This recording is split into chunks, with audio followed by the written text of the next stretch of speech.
Oh boy, let me fix OBS.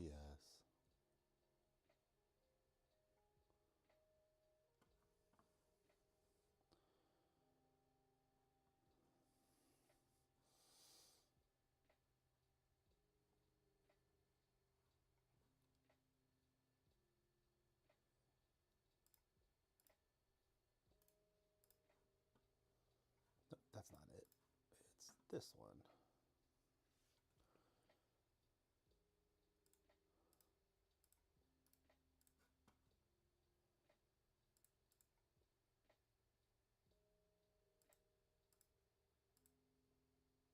No? Huh. No.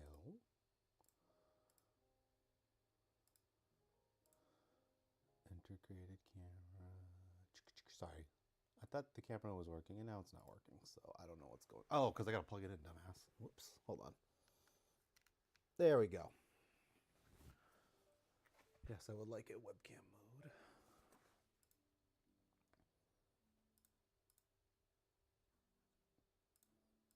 I'll restart that. Sorry, thought I had everything set, then it went down.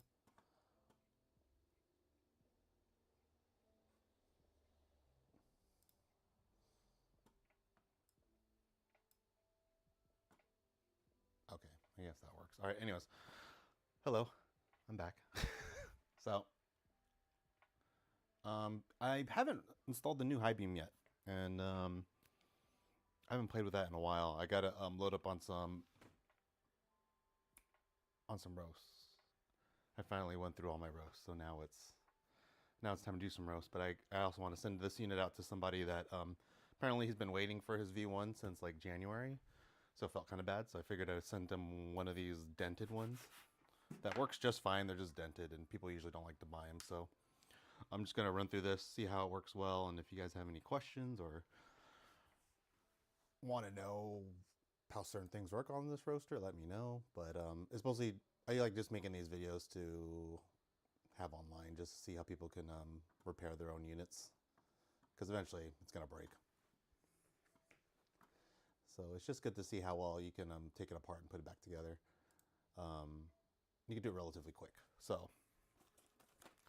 I'll do things like just check an overall unit, see if it's working, and do a little bit of modifications so it's safe to use. Mostly just the fan mod is the biggest one that I use. But anyways, so we'll grab this one.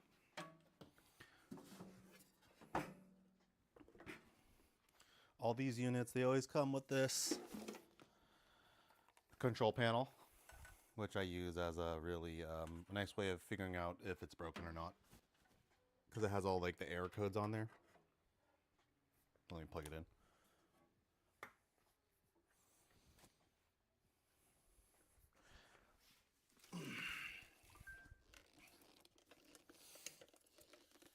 There's only really two error codes that usually show up, and it's E1 and E3.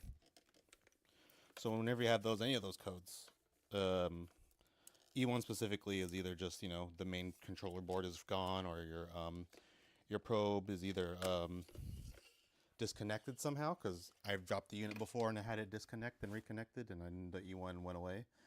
Or what usually the case is, it's it's all messed up. Your machine's messed up. The controller board usually is the culprit. Damn it.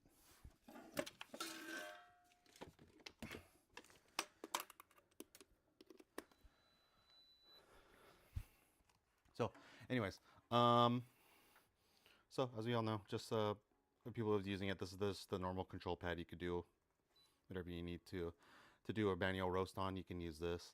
It gives you basic details. It has like a static ROR number, so you could kind of see how it declines over time to track your roast. But I feel like that's better done graph than on you know, one single number. Sampled every 30 seconds. It should be followed it within every second. So, and that's with ROR. That's the rate of rise. So yeah, if you open one up, just make sure you run through this like preheat. You'll do preheat. It'll start off at 100, drop it down if you're really gonna preheat. But if anything, just check that if you can go down and the bulb is dimming. Sometimes if the bulb doesn't dim, that means there's an issue with I think it's the thyristor controlling how much power is going to it. That's another issue of the board too that you might have. And then here's the fan. That's the exhaust fan in the back. I put it at 100 just to feel if it's blowing out. If you don't feel it blowing on your hand at like 100%, or if you put a piece of paper on it and it kind of sucks it down or doesn't blow it away, that means the exhaust fan might be connected backwards. So you just have to change the polarity on those wires. It's an easy fix, but it's kind of a pain in the ass to do. So I turn that on for a bit. It seems to be working, and then one last thing I'll do is I'll turn it back on and I'll just test out the bean cooler. Yep. So I know that I verified that it's working, so I'm just going to go ahead and just open it up, put the fan in, and then show you how it's all wired up. And then we'll put Hibean on it. I'll do Hibean by installing it through the bin, so I have like a little video of showing people how to do it. Right, let's get this done. So we'll flip it around. So the way you open up a V1 is the same exact way you're going to open up a V2. The back panel is largely the same. The only big difference is the older V1s, they don't have the fan part anymore, or don't have the fan part at all. The newer ones do, where the fan goes right here and it blows directly onto the heatsink. And also the back just is missing the top port cutout for the USB, because the controller board has two of the USB stacked on top of each other. So this is a simple thing. I usually like pulling this out. It gives you more access, but it just feels like you're breaking the unit, but you're not. So you just feel free to pull it, give it a nice little tug, and that should pop right out. And it's just like a little plastic holder piece.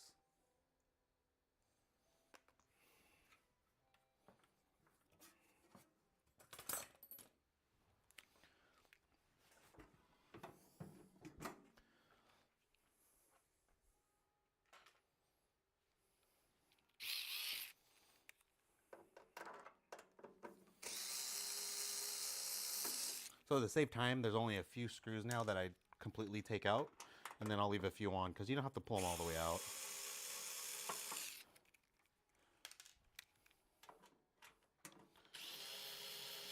And having one of these makes it so much easier to like take this apart.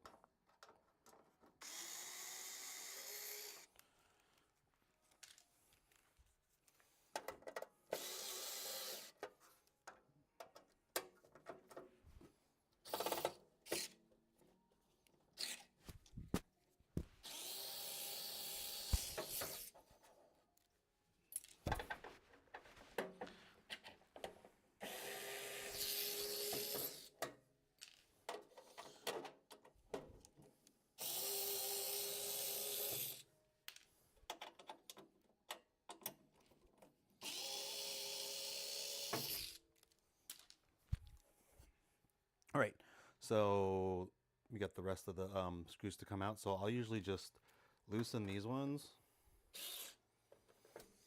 and I'll pull these ones at the bottom all the way out too.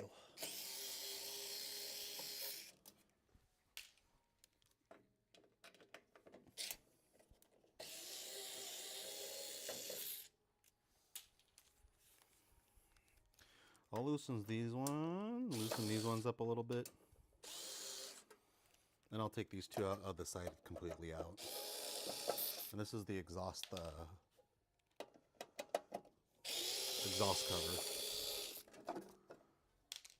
Because what you can do is just pull it to the side. It should come right off.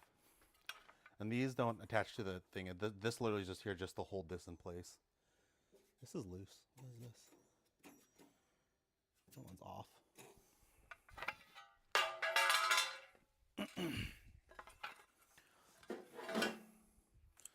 This is your exhaust fan cover. Now I'm going to pull this out. Or I'm going to do the same thing with this. Loosen this. And take these ones at the side completely off. Right, these two. screws.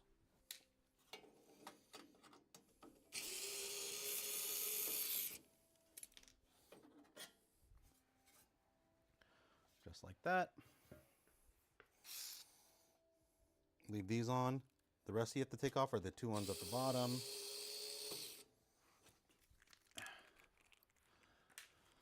And the 2, oops. This is running out of juice. I gotta hook that up later.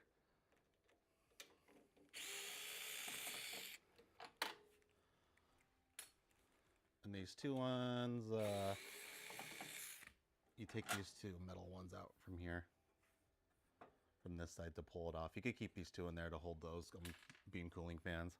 And then from here too, you can also take these screws out if you're gonna be working on the controller board.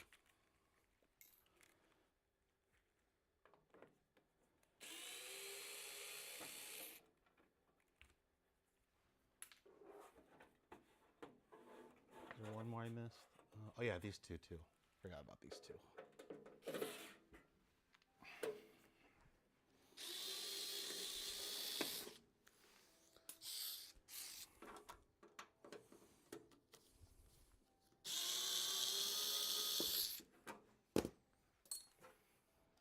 And this should just pull right off.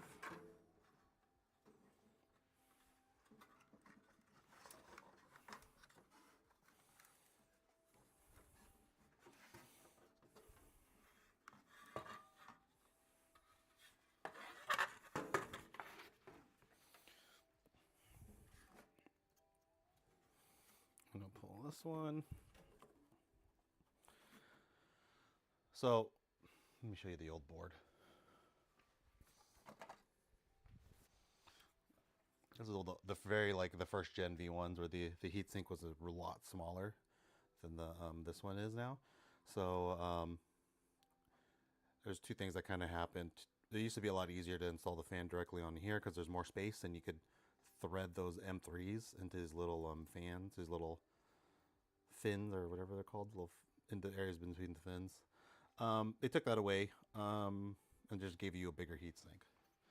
So now you have to, in order to do this mod, you would have to either drill holes into the heatsink directly, or you could drill holes into the case about whereabouts the heatsink is, and then just put a fan on the outside of the case to blow air into it. You could do that too.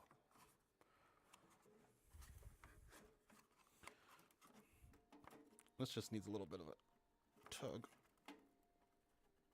I'm gonna break one of these one day.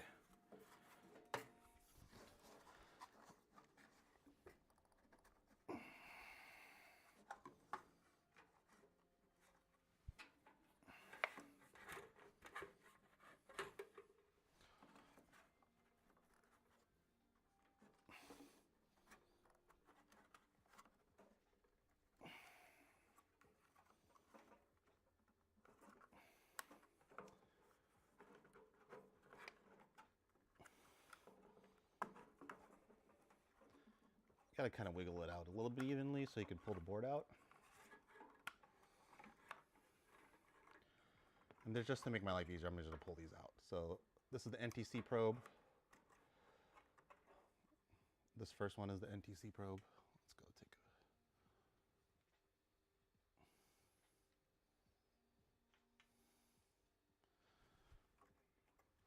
a NTC probe. Has just like 2 white wires. There's no polarity to them.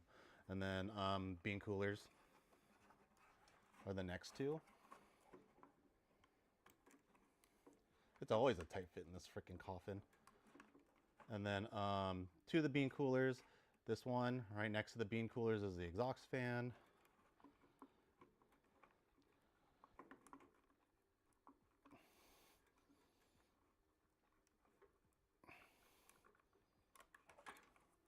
Drum motor is the next, right in there.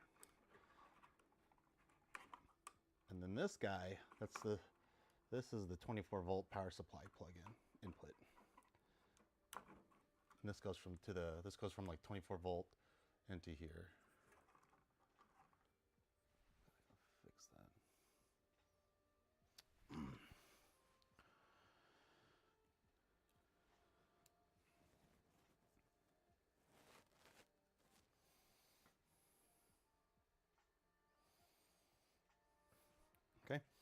So 24 volt input is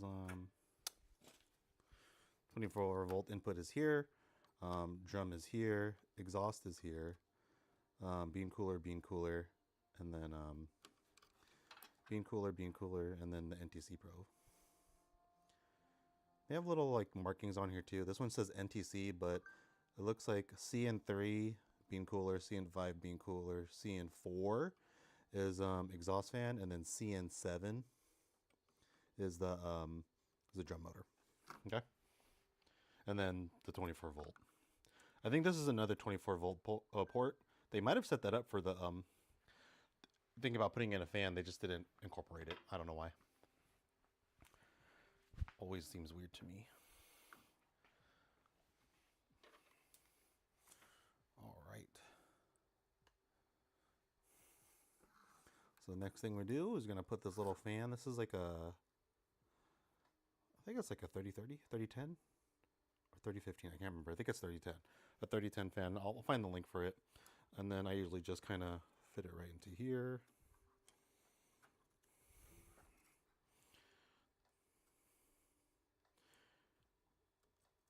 I try not to let it touch this chip over here,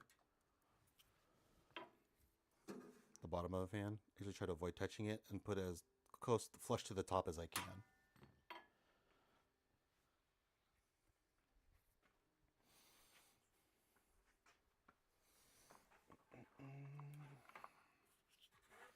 I'm gonna bring this down.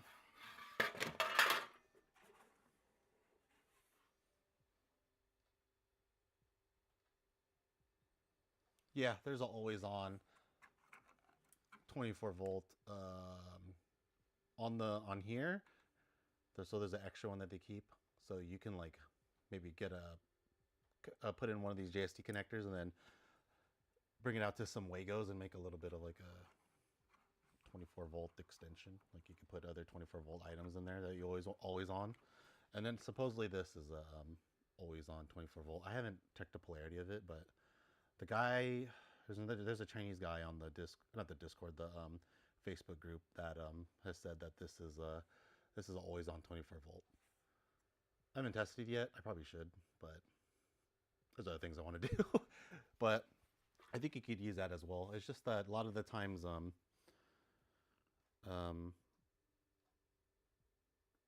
I just don't trust I don't like putting that much, I don't know, I guess stress through the board. This thing is these boards are so fragile to me, because I always replaced a bunch of them, so haven't really had a desire to test it out or tell people to test it out, because I don't want to burn a board and they have to spend like $20 to buy a new one.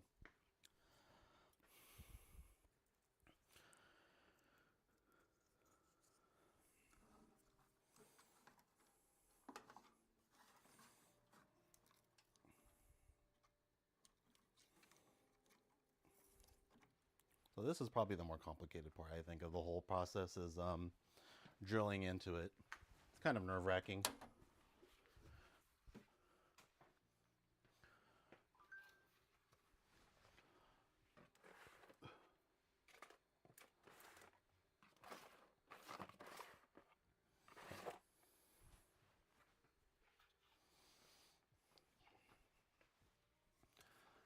But if you go slow, you should be okay.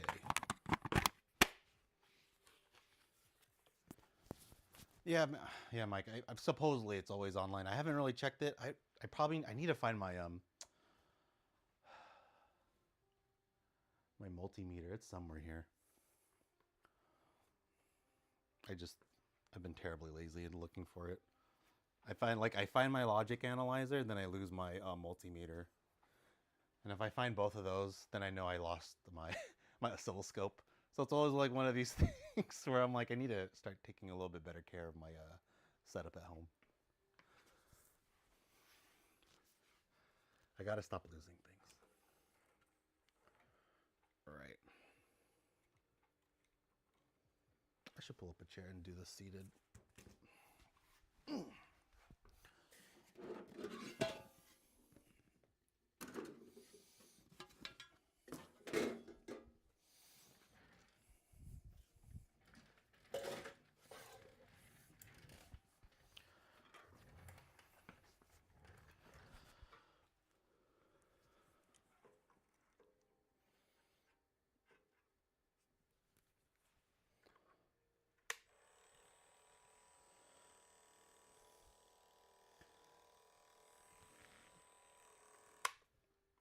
also should get a pedal for this thing.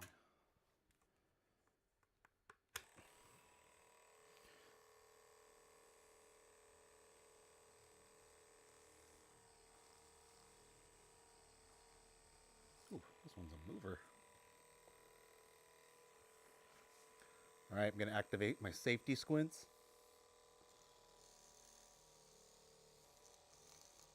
Okay, you're moving a lot this time around. I should just mark it.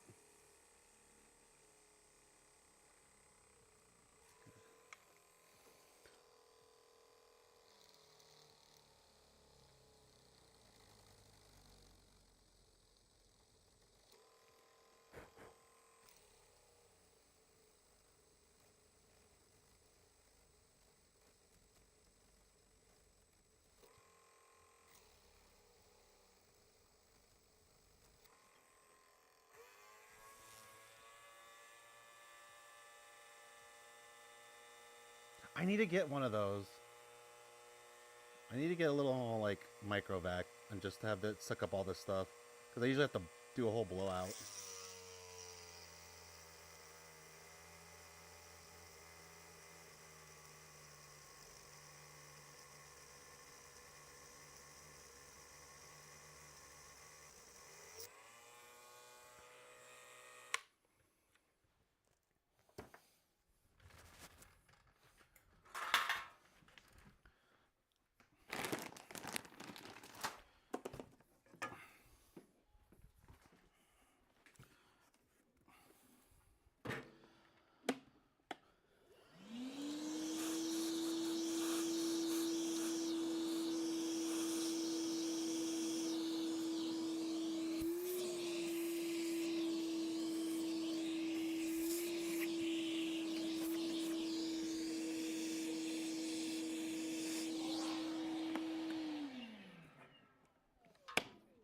I have this. I have one of these like Milwaukee portable vacs. I've been meaning to another project I've been working on is just adding a mini cyclone. There's like a little mini cyclone unit I found on AliExpress that I want to hook up to the chaff side. I just don't know how to do that without, you know, melting the ABS plastic I was thinking about printing out. Just like a duct that I could, you know, put magnets on and just have it like attach here. But yeah, but it's like just a little mini cyclone you could empty out. I know people have been complaining like they've been roasting and then they'll have their the chaff catch on fire and they're like, oh, you have to I have some chaff in there I was playing with, but you have to like empty it out mid roast. So I'm trying to just find a way to turn on my cyclone for like a few seconds during mid roast just to clear out the chamber and then prevent any chaff fires. But that's a project for another day.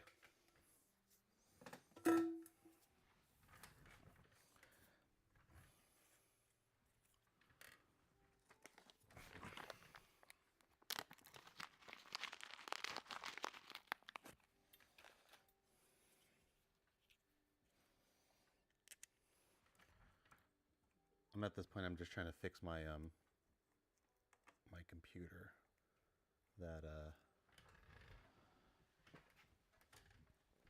recently just blew up.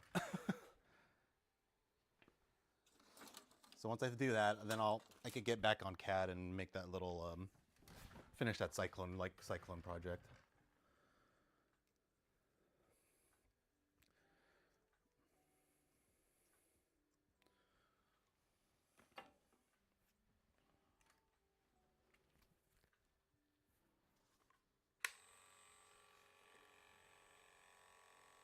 I'm just gonna mark it.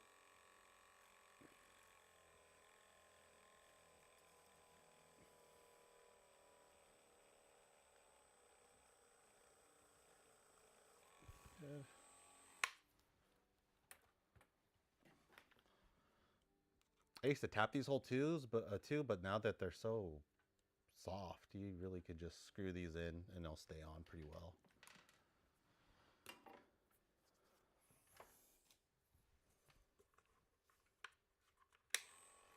I used to use my my what's it called, my Milwaukee drill for this, but this Dremel thing has been working really well.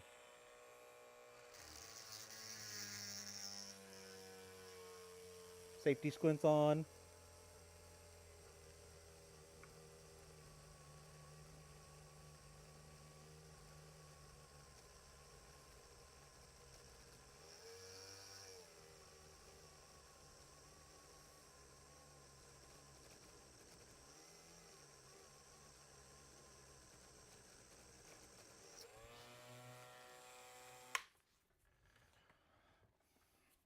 I drill it enough just so that the threads could catch and hold the fan in place.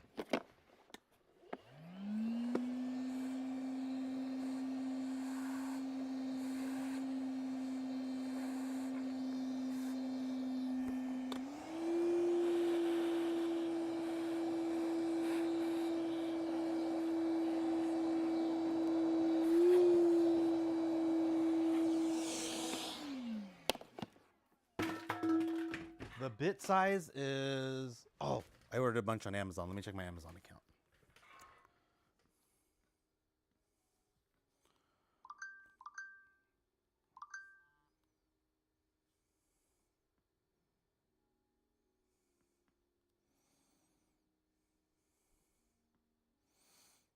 Checking my Amazon drill bit. Drill. I want to say it's like 2.5 millimeter, but let me see. Yeah, so I'm using a 2.5 millimeter drill bit. 2.5, and you don't have to worry too much about, you know, the threads. Also, I really need to show other people how to do it the other ways you can do it that you don't have to drill into the heatsink. And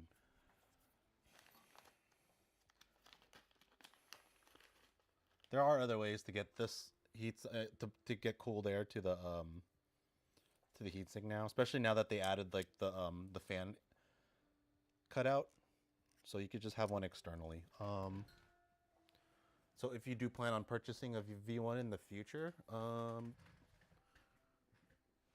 let's see. Here's a V1 that has it, I think. Yeah.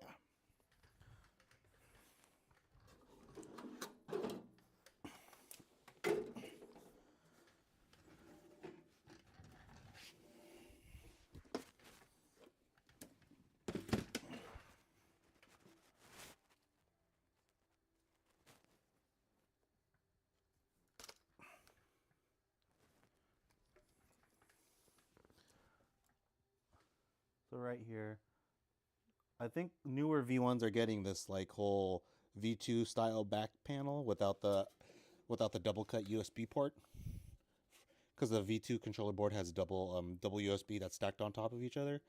I think they're starting just to sell some of the newer V1s just with this add-on, which is really nice. I think is a good addition.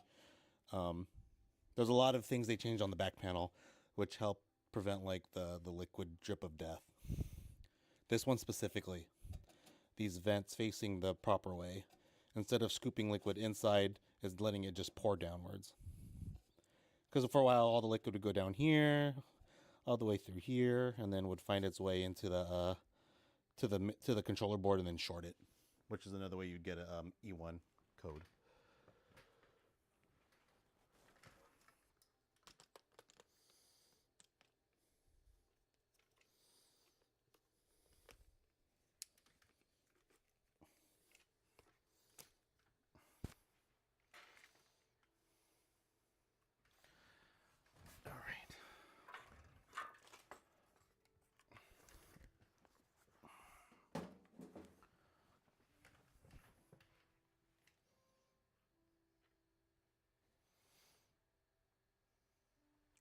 So, just trying to screw this back in.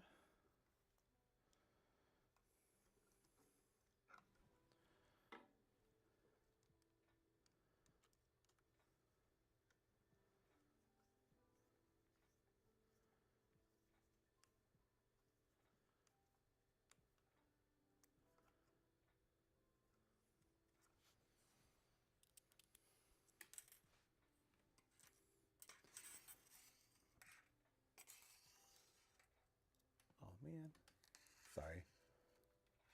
is like some weird Festool cutting table that has like 40-20 extrusions. So my little screw got stuck in there.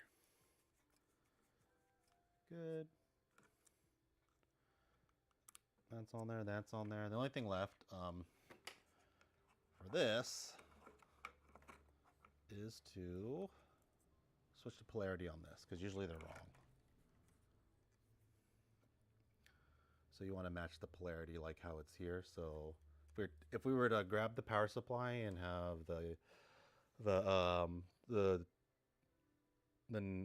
what's it called, the line, and I think neutral, I think that's what they're called, just these two lines, this was the red wire and the blue wire, have that face on the top, then the orientation or the polarity of this will be like the ground side on the left and then the voltage side on the right. And you would just do it the same way on here. So if we look at this one, line it up like that, it's not the same. You can tell that ground's on the right and then voltage is on the left. So we just got to switch those pins.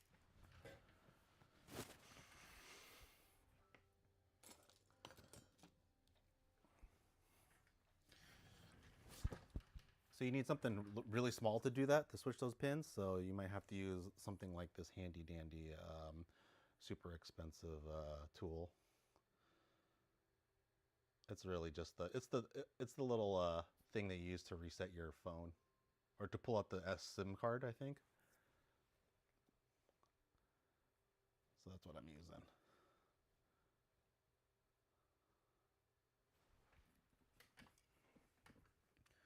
So from here, I'm just poking it down. What you want to do is just relieve this little tab that's sticking out, and you want to flatten it.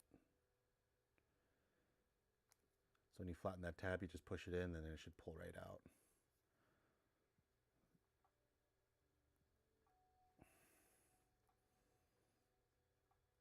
I gotta push it in more. Gotta push it in more just so the tab flattens out. This is hard to see.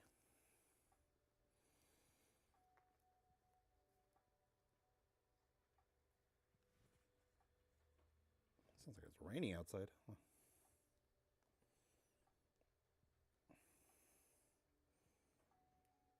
There you go. Do the same on this side. Push in that tab so it flattens.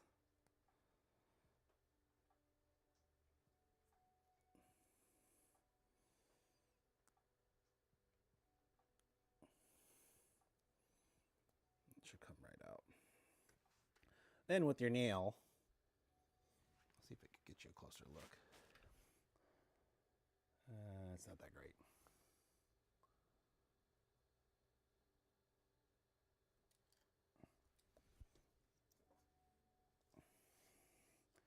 There's like this little tab right here. It's flat right now, so you just got to pull it out a little bit. Don't bring it back and forth too much, because it'll actually come off and then you're screwed. Then you have to recrimp the wire, and you're going to have to pay $20 for a crimper, and then another $15 for JST connector. So just want to flare that pin out a little bit more so it catches on the connector end. So this goes here.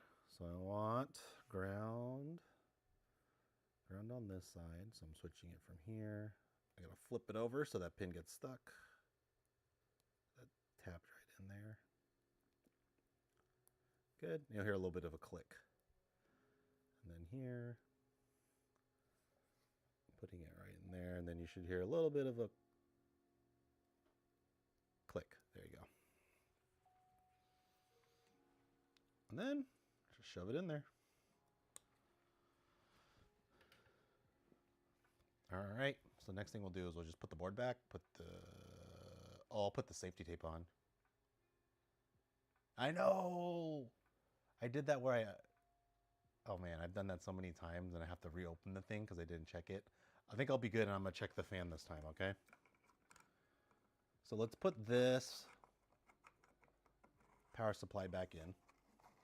I usually like to keep that covered and away from me from accidentally touching it if I do decide to plug my stuff back in. I don't want it to shock me. What we'll do here And since this is always on, it should turn on right away.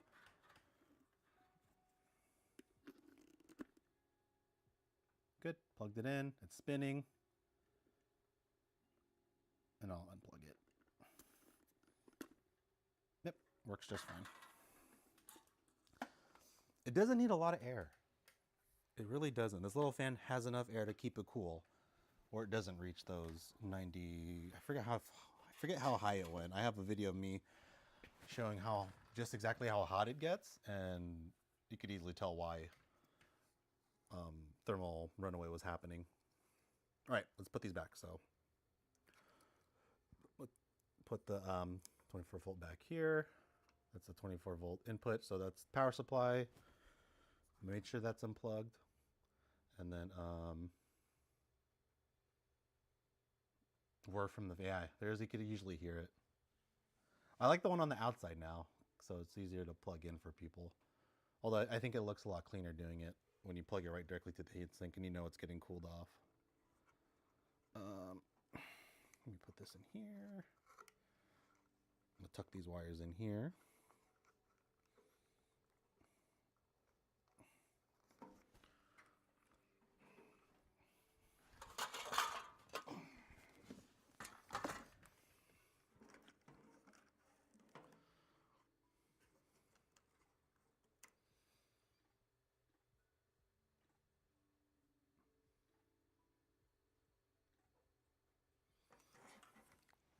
I'm looking at it because I'm like, oh, which one was the drum and exhaust? But I do have a picture of it. Hold on.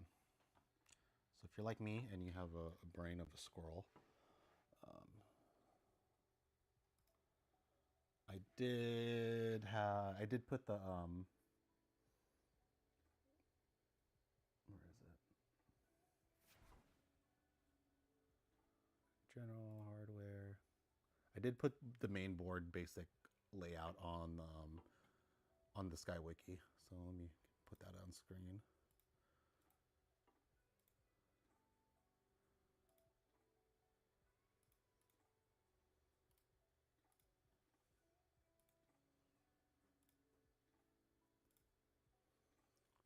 So exhaust fan, so drum, polarity is drum, exhaust fan, fan probe. Okay.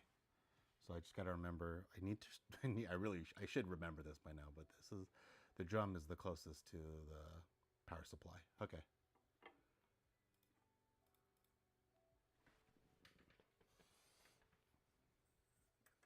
You would think I would know that by now after disassembling so many of these.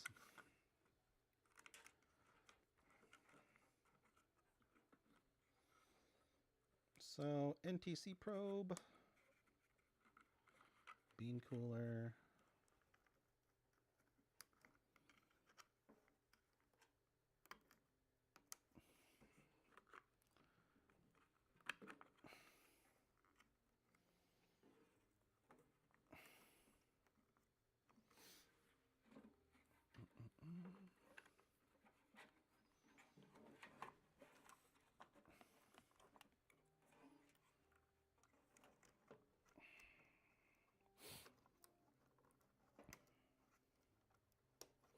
That's the exhaust fan. I'll put that in last. Exhaust.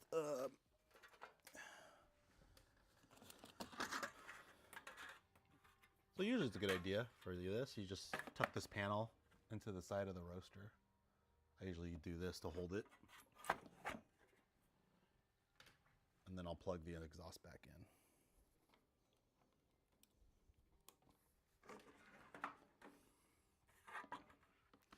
So I'm gonna line this up.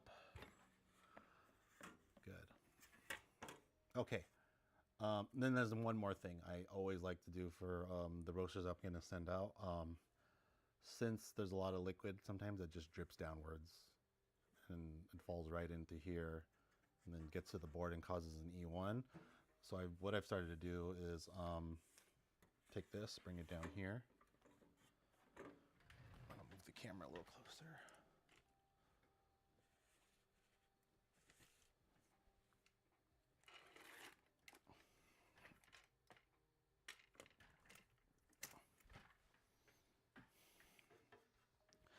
specifically on this side, I'll flatten it out, and I'll put some high temperature aluminum tape and just cover it.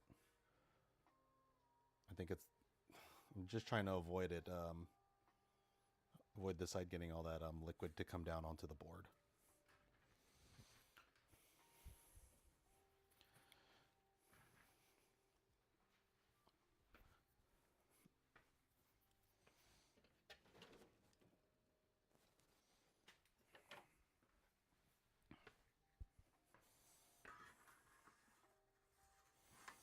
So don't crush the fan, so I usually have it at an edge, and then I'll just flatten out this side.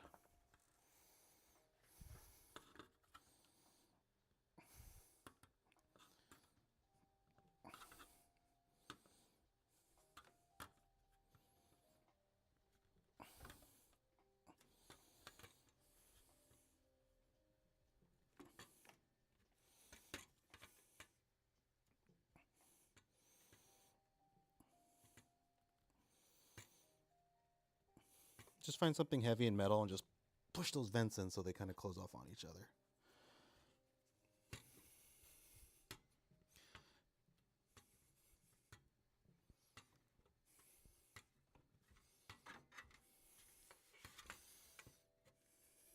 And I'm just doing this so when I lay the tape flat, it's not like being pushed up against these fins or these vents.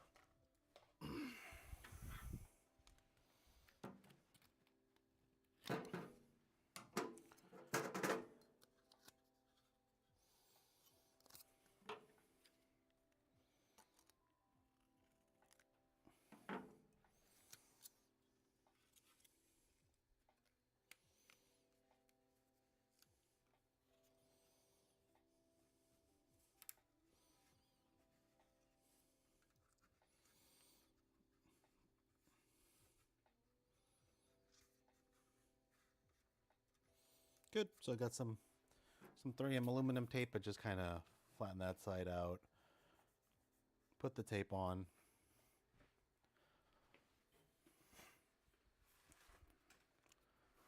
And then for good measure, I don't know if you really have to do this, but I do it. Just put a little Captain tape on there.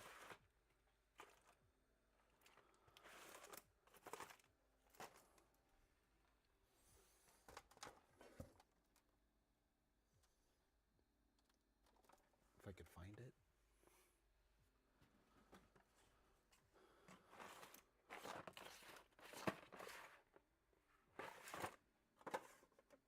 That's a bummer. I had a whole roll of it. I think I lost it.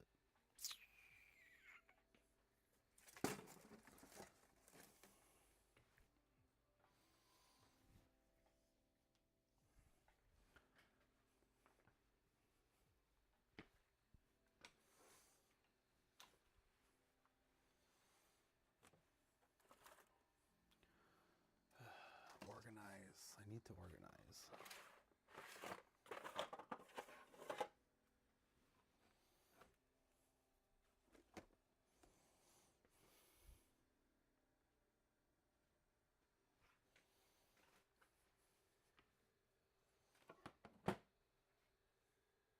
All right, well, I'm being lazy, so I'll go ahead and I'll just try to pull this up a bit.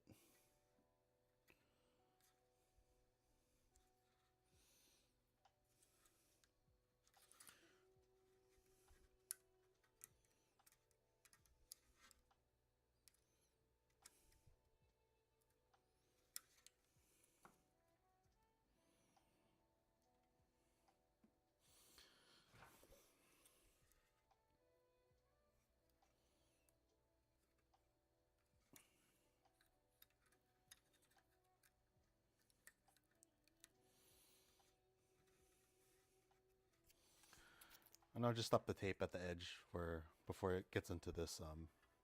This is some kind of like ESD tape, I think. have no idea, but it's only where the coffin's at. So I assume they don't want things to short on there or something. But usually I'll put like a captain tape around here, just added protection. But you don't have to do that. All right, everything's plugged in. Just got to shore up the wires, make sure they look clean.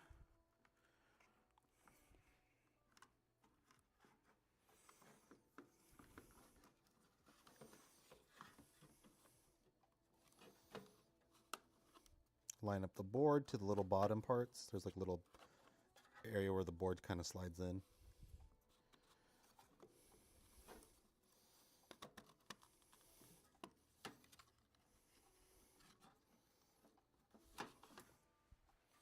And we'll close it up.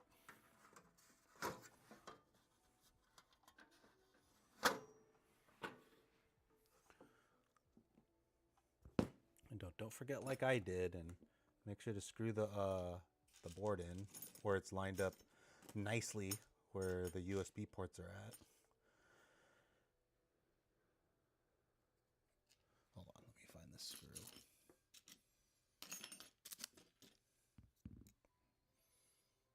There's one of them. There's a second one.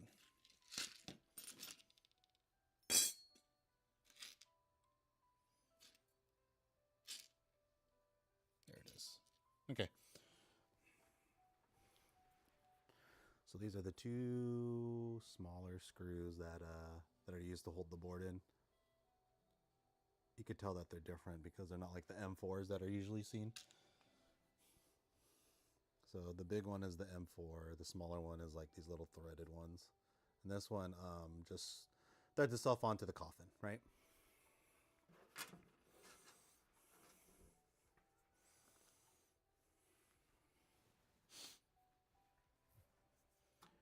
So I'll go here, I'll line this up here.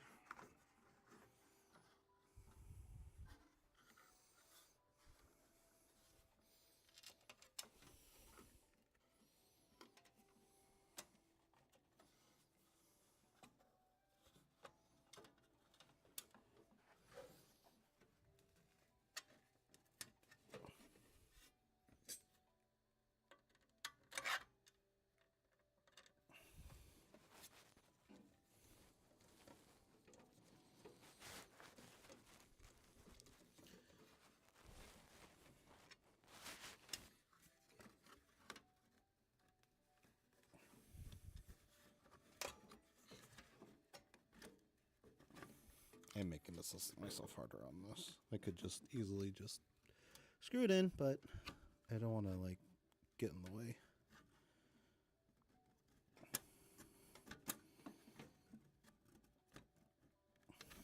Okay, I'm going to get in the way.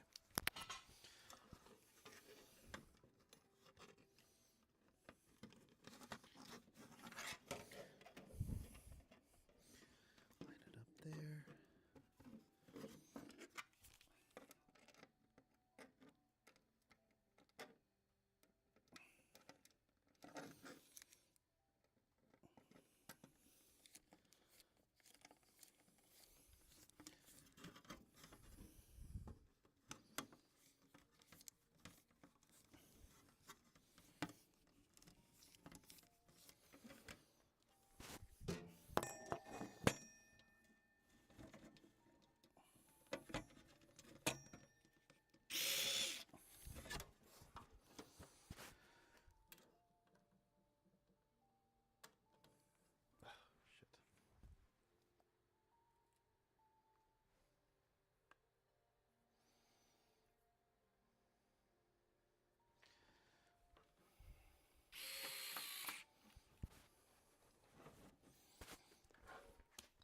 Now the key to the install is making sure that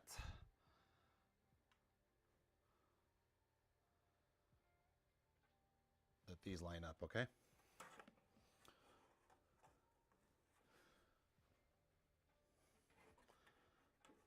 Specifically the USB-A.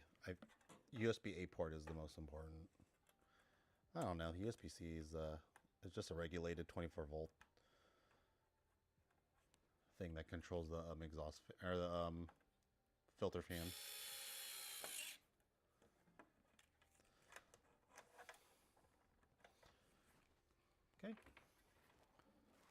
in there.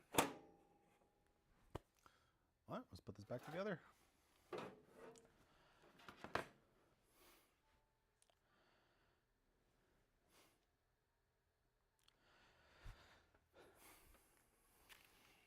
Oh, well, we could do that last.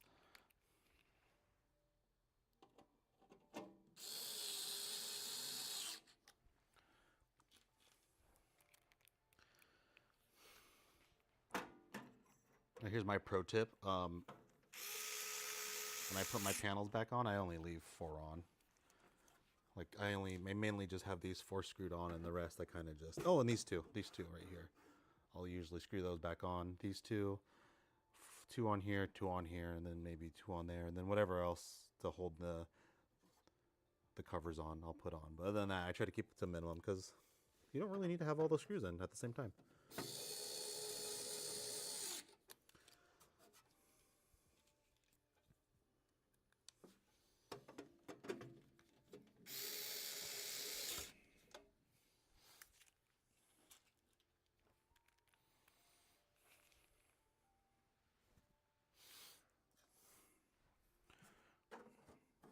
Oh, these are important. Make sure to put these back on, otherwise they're going to rattle like crazy.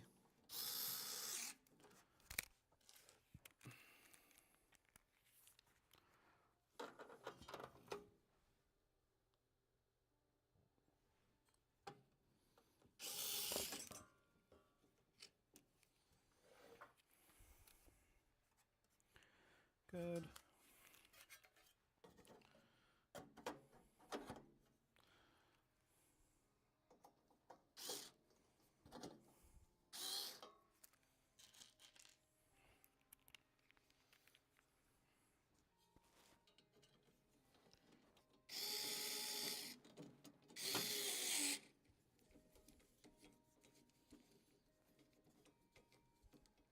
Be gentle when putting them back in. You'll strip the threads out if you force it in. Ask me how I know. Because I've done it several times.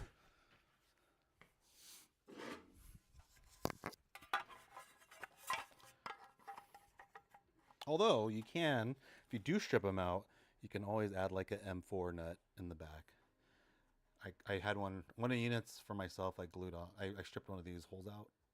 I forget which one it was. Maybe it was this one or this one. One of them I stripped out, and I ended up like just putting just like gluing on a M4 bolt on the other side, tightening it up, and it works fine. Fine for now.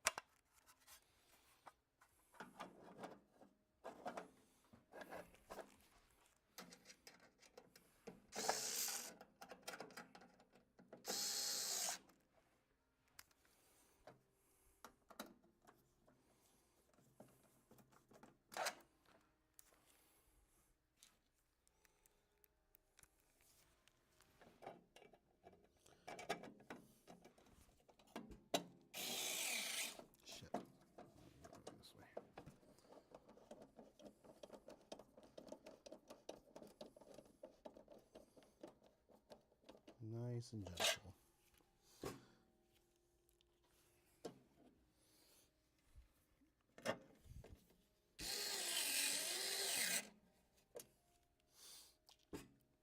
I'll put all 4 screws on this one, or 2, 4, 6, 6 screws on this one.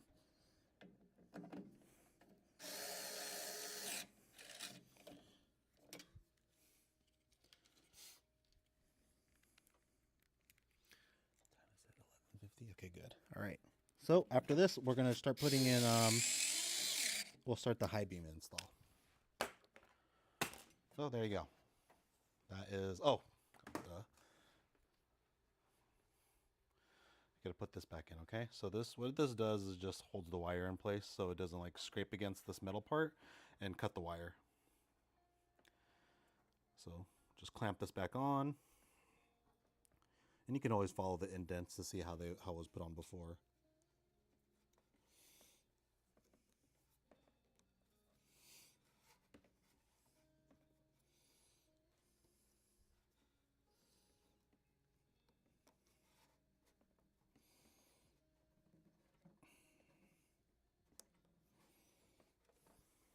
So I'm going to push this in, and it'll pop right back in. Just, there you go. Just clamp that in, push it in. There. And these are really easy. After that, usually it's easier to pull these out if you need to rework on your machine for any reason, in case you want to try some more mods or something. All right, let's install Hibean next.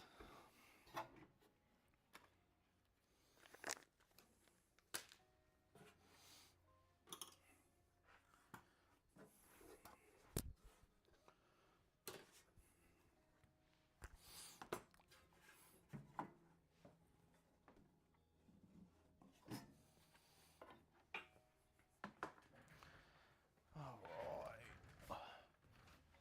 Hello, Mr. Camera. Oops, that's not it. All right, fine. Track my face. Can you go downwards? Ha! There we go. Okay. Let's go switch to window mode.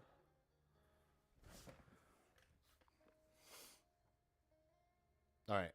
So for this case, we are going to install Hibean. Let me make sure my tablet's working.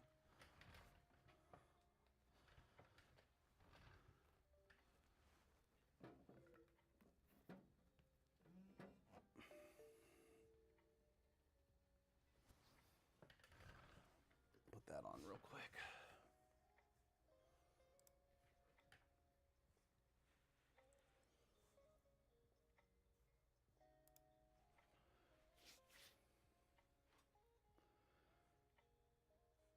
All right. Nope. Oh, Jesus. Sorry. Scared you guys there. Oh.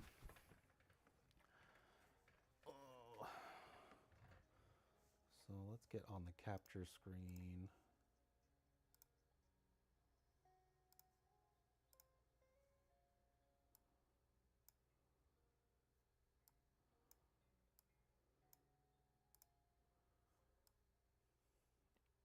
Okay, tablet seems to be working. Let me see if I got the latest version of Hibean.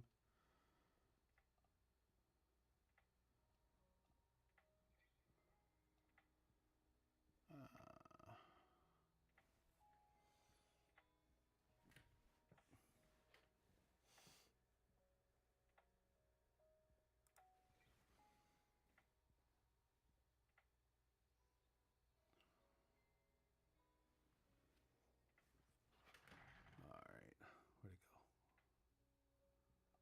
Where's the search button? What the fuck? There you go, Hibean. I'll see if there's any updates real quick.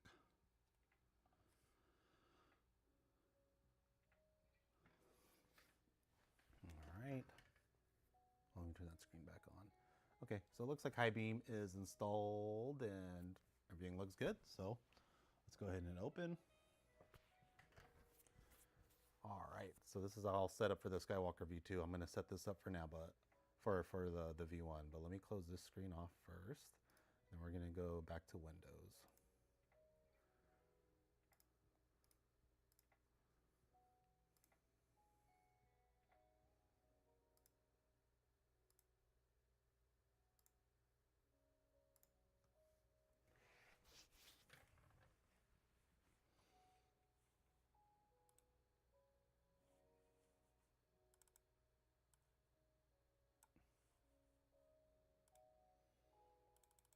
I'll put the link in here, but it's usually Skywiki and then Hibean firmware installation.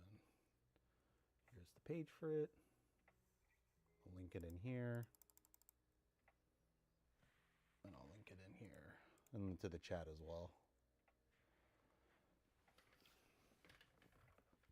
So first thing we want to do is we're going to go ahead and let's go ahead. We got the ESP32. You could zoom it in for my old man eyes. We'll go ahead, ensure you have it on ESP32, good. Then we'll download the binary file, which should be the most updated one. And to check that, you can always go back into the Hibean area, and then it should say updated last month, which is the most recent update by oh, there's another build that's been updated.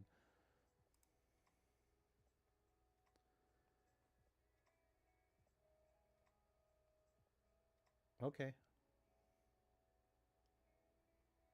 Oh, okay, yeah. So Magnum, he's the new guy handling the Hibean stuff for now because he's a lot better programmer than I am. Um, so he's doing all the hard work. He cleaned up a lot of my code and fixed a lot of. He optimized it a lot better than I could have ever optimized it. We'll say. So let's see. So we'll go here. Okay, so two differences. So I know he's been working on the PID formulas and stuff. So he put that in here. But you could still use this one and connect in general. So if you want to try out the I think all the PID work that he's been doing on it, we could do this one. So let me install this one then. And all these files are there for those people who want to edit them or maybe improve the code. That's up to you. You can always do that. I just ask that you, if you do update it and it works really well, that if you could release it out publicly, that'd be awesome. And here are all the commands if you want to try it out.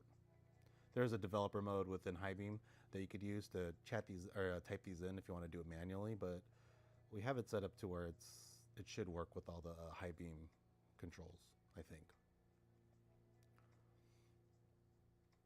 But this is the way they kind of wanted to set up when you're doing like hardware PID. All right, so this was updated 2 weeks ago. So I'm just going to download this bin file.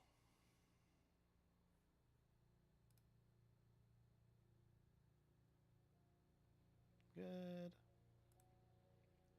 Or you could download this bin file. Doesn't matter. It just depends on what features you want. But same install process. So using Chrome. They recommend Chrome and Edge, apparently. I don't know about Safari. I haven't tried it with Safari. I have a Mac now. I rarely use it. So yeah, let's go to ESP Home. Then we'll go to Connect. You should see something called USB JTAG Serial Debug. It should look just like this. So we click on here. Or if you want to test it, like if you have it unplugged, I'll unplug mine right now. And I'll hit connect. You'll look at the list. Oh, you know what? Hold on. It's not coming up on here. I'll have to do an OBS window mode. Hold on.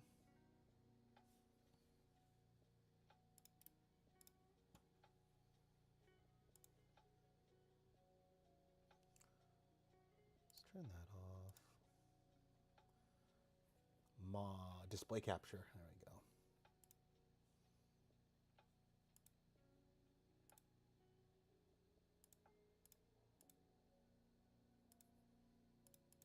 Nope.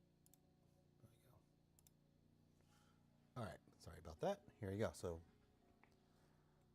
we'll start off like we haven't plugged it in yet. So if you want to know if it's working, you can hit this connect button.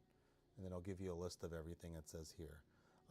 Usually it has something like JTAG or whatever. So I have it unplugged. Obviously it's not there. So let's plug it in.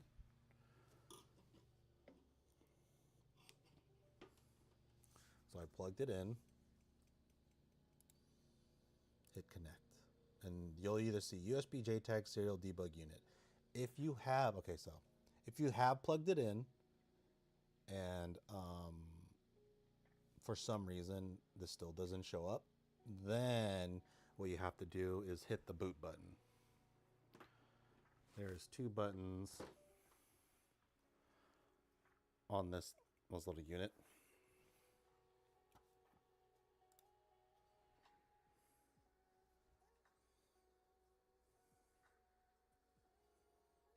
There's two buttons on here. You'll usually say like boot and reset. So what I want you to do is when it's plugged in,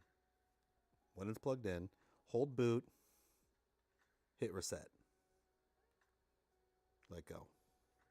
You'll hear your computer go ding ding ding, and then it's like, okay, it's right there. It should show up. Or you can always have it unplugged, hold boot, hold the boot button, just like that, and then just plug it in with the USB, and it should go into that USB debug mode. I forget what it's called. DFU mode? Yeah. Then it should go to like the DFU mode.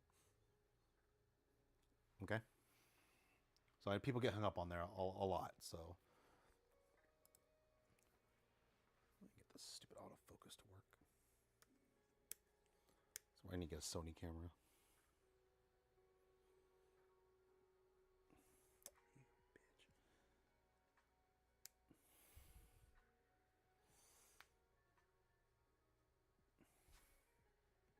Fine. I guess it won't work. Anyways. So boot button's usually on that side, depending on if you have a different model or whatever, or it's on the other side. Okay, so we're gonna plug this in. I'm gonna just hold on to boot. And then we'll go back to this window.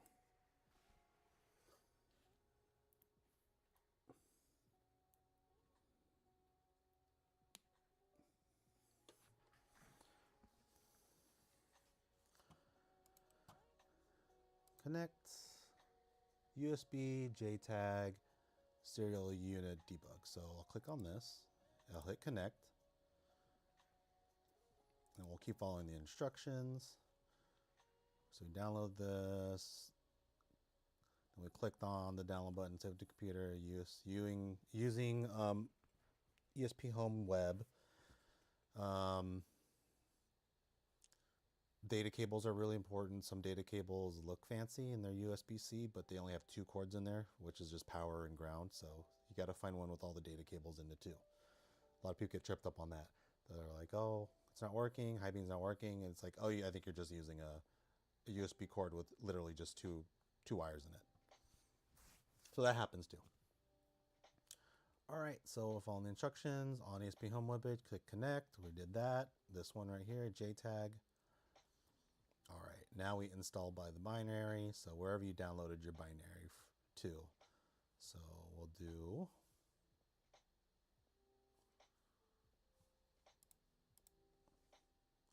So we did that. So we'll hit install.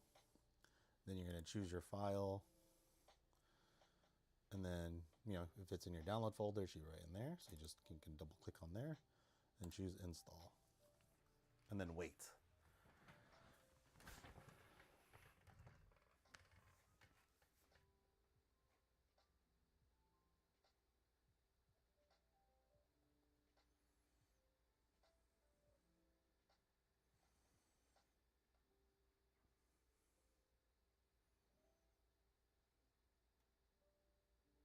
Takes a bit.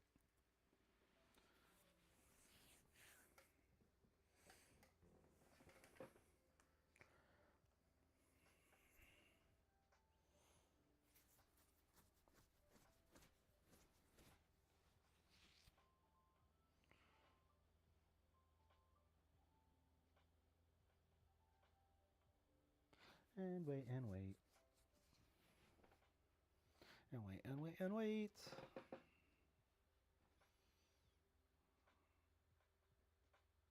And wait.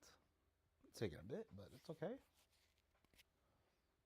Congratulations. It has installed. All right. So we finished that. See what other instructions are left. I think that's it. Install, binary link, troubleshooting stuff, so flashing errors. I know some units, you flash it, something goes wrong and the lights don't turn on. It's probably because you put an old firmware on there, so just download a new one and Magnum fix the code for that. So I think it's the wave share zeros that usually have that issue, where the lights don't come on after you flash it once. So he fixed that. And then let's hook it up.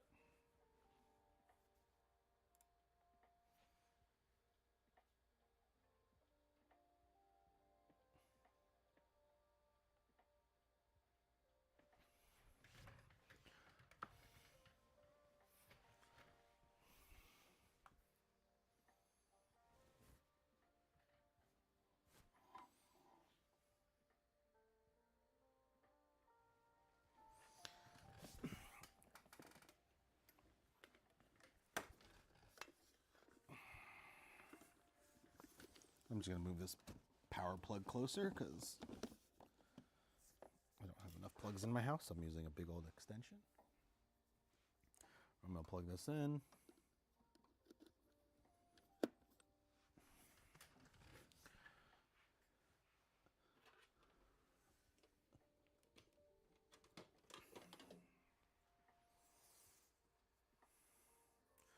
All right, so I think people Hibean did some testing with the smaller ones. That there's a little bit of interference when you get really close to you bring the unit really close to the power source or the metal case. It causes some interference issues. So I'm gonna just have it on a USB cord and bring it out a little bit further. All right, so now let's transition into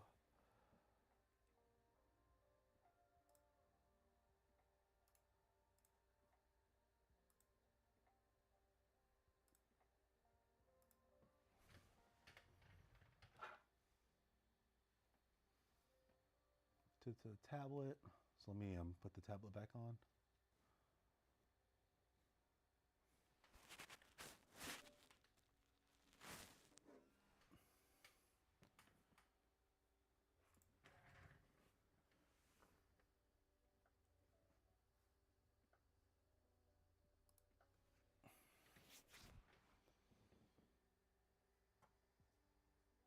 There we go.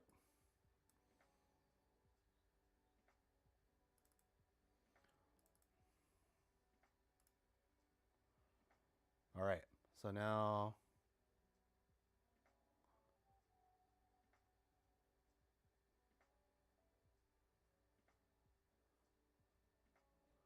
I'll put the unit in and I'm going to click here. I'm going to scroll down on your tablet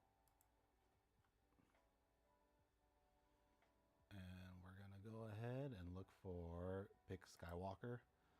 This is kind of the biggest change I've been throwing people off. There's Skywalker HB and there's Skywalker's community. So HB is their unit now because they're going to start selling units.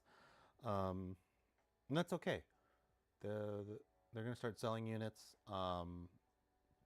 They had a lot of success with the community edition. But they can't be responsible for DIY one. So at least they give you the option to have one where you don't have to do exactly what we did.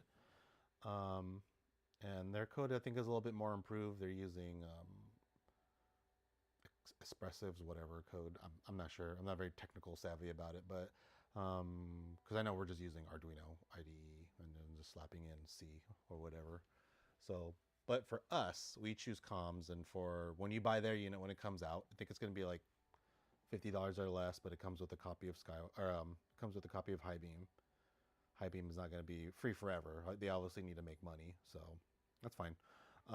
But they are giving us the opportunity to keep the community version open because it was literally a few of us wanted Hibean on there, and I forced myself to learn the code to bridge both Skywalker to the ESP32, and a lot of people like Cam and everybody else helped. So I'm very happy that at least they're going to keep that option open instead of just saying thanks for all the help, but you go away now. We have our own unit that you can buy. So they're giving us two options. And I'll just say probably more than likely their version will be a lot more stable than ours because ours is literally ran by the community and they have like professional coders for their units. So either way, it's good for us. We have a solid roasting program. And there's also Artisan too. So we have Artisan if for some reason they decide to charge an astronomical amount for Hibean, then I'll more than likely switch to Artisan again. But anyways, yeah, you want to choose Skywalker COM. And this is the default. For some reason, I just kept the default name ESP32 Sky Command BLE.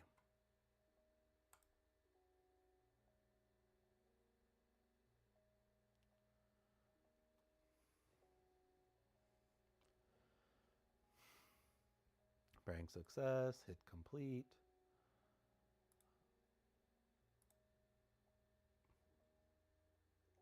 Sometimes you have to re-click it, give it a few minutes. I know a lot of people will panic, but if you just go over here and click connected, it should it should come. But if you also have debug, it should turn on. But if you have debug mode, you could hit that and see what's going on.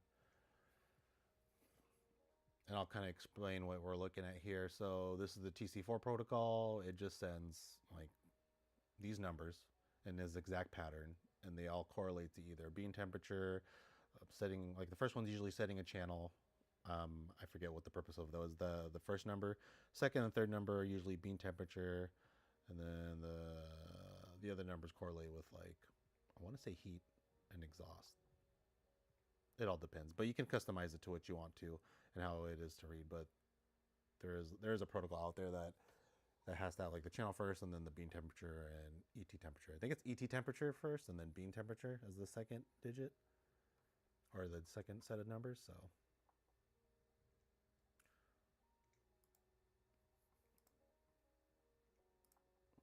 anyways, all right, let's get to roasting. So go to device. Actually, I probably should test out if it works, because there is a few issues sometimes where you'll have long 30-second delays. That's not good. Well, usually when that happens, if you have those 30-second delays, when you hit, like, I don't know, let's say we hit something loud like drum. If you hit that and it takes like a good, more than like 5 seconds, you probably have just unplug the unit and plug it back in because there's something wrong. It should be fast. Like as soon as you click it, you should hear the drum motor turn on reasonably quick. If it has a little bit of a delay, then I would just restart the whole unit by unplugging it from maybe leaving it unplugged for a few seconds and then plugging it right back in. But you also just want to make sure everything works. Just all auditory tests. Good. And then a visual test for the heater. You should usually hear the thyristor click. That means it's turning on, but it's at 100%, so just turn it back off. All right, so kind of verified that all those work. Submit. So I'm gonna go to device, and then in this area right here, you have the option to use auto roasting. There's your options for heat power tracking, and then bean temperature tracking, this is just for PID, and this one is for following an old what's it called, the roast profile that you used before, and it uses all those settings to try to get the same kind of roast that you had on that last one that you recorded. So go to manual roasting, and right here, usually when you first start off, there's nothing you could choose from, and people get hung up on like, oh, I have to use a pre-selected profile. No, you just make one. You just make the whatever bean you're going to use. So today we're going to do something.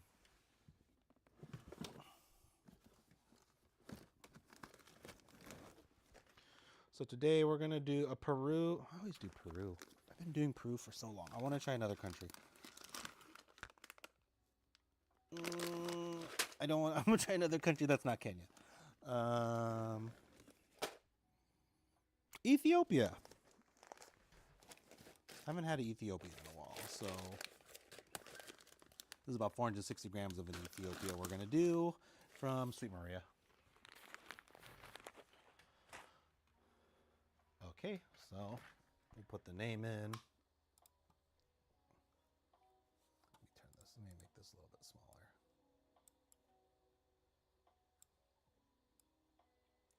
So here's the Ethiopia I'm going to use.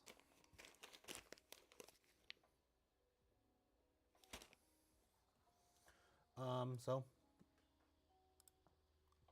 go ahead and put in the name that you want.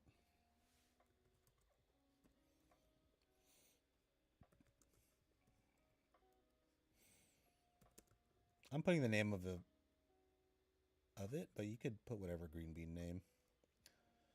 We'll call this Sixth Crack. Why not? Then you can put the origin in here. Origin is Ethiopia.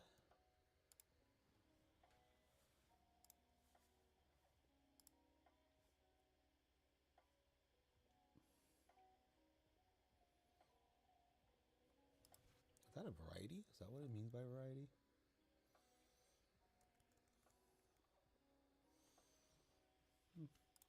I'll leave that blank. Processing method. What is the processing method?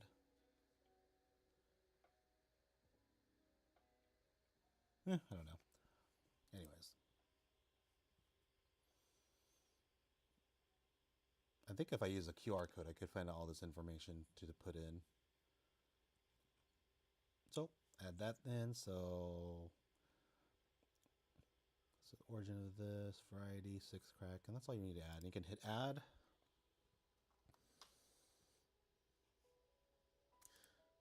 And you could leave this blank, I think.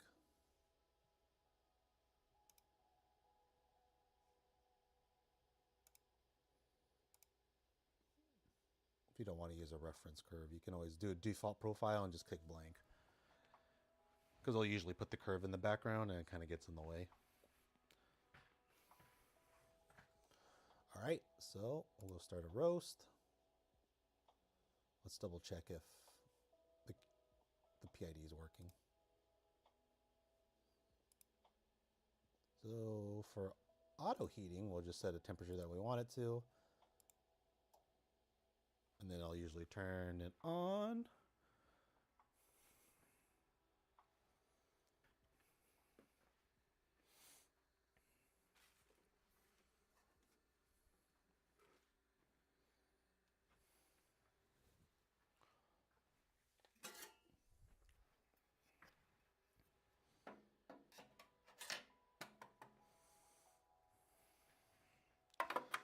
And we'll just do a roast.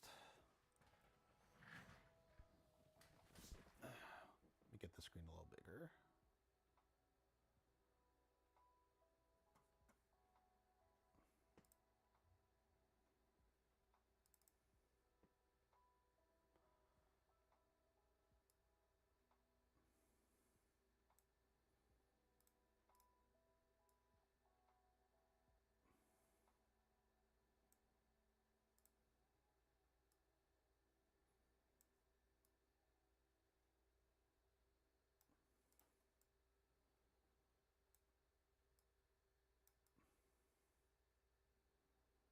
No, we'll put that here.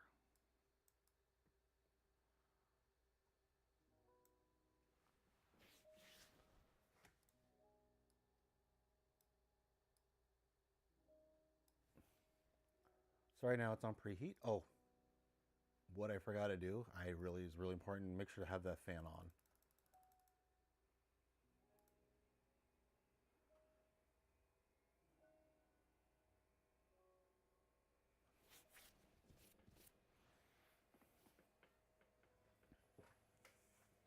You want that fan on because you just want that airflow to go through. You don't want to work that tube hard. You don't want to overheat that tube.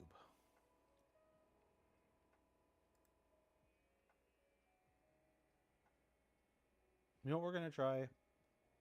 I think with today we're gonna go ahead. I'm gonna do full manual roast, and I want to try doing this roast with the fan on at 20 to 30%. In the beginning, I always thought putting this fan to 60% would be fine, but then a lot of people are telling me that I should try it at 20 to 30%. So we'll give that a shot and see what happens. You know, it might keep the drum a little bit hotter, something like that.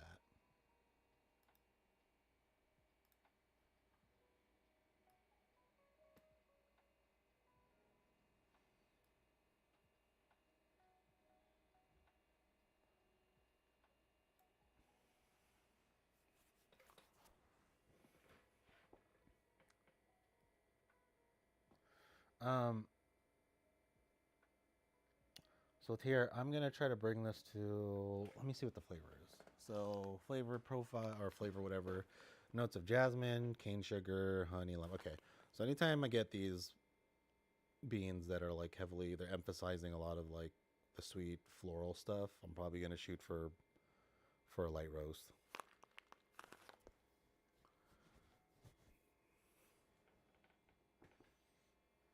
I'm probably gonna shoot for a light roast that That should be around like, I don't know. For me, I usually do like a minute and 30 seconds with during first after first crack, or a minute 30 minutes when first crack hits. And I'll try to have it go fast. So I'll probably have like a higher drop temp, but not too high because I don't want it to. Because I've been roasting, and then I'll find out they'll go to like it'll go like to the 7 minute mark, and I'm already at like first crack. Or 6 minute and 30 second mark, and I'm already at like first crack, and I'm like, oh, I wish it was at 7 minutes, so I could have like a minute and 30, and then drop. So I've been trying to work better on controlling the overall speed of the roast.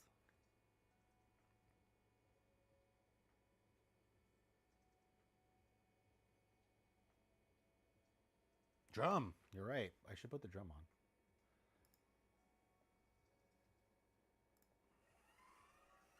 There we go.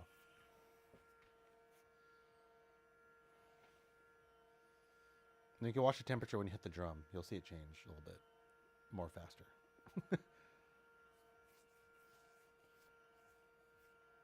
It's affecting heat.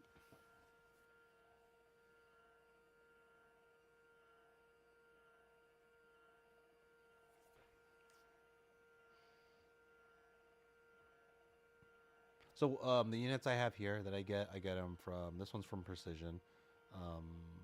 They usually send me their returns. I buy them for a few $100 and then turn around and sell them fixed.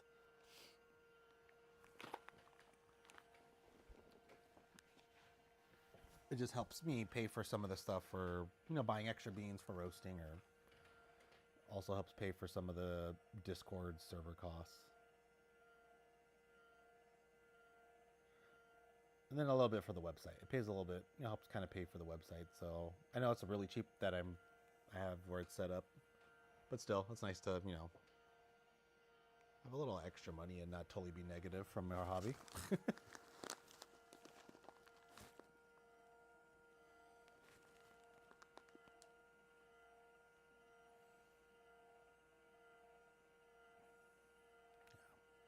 Thanks for the reminder, Mike.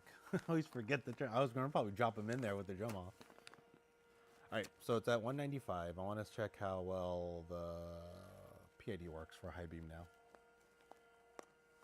Because before, when I was using it to preheat, it would do it was bang bang. So basically, it was on off on off. There wasn't none of this 40% to 35% adjustment. It would be like 0 to 100.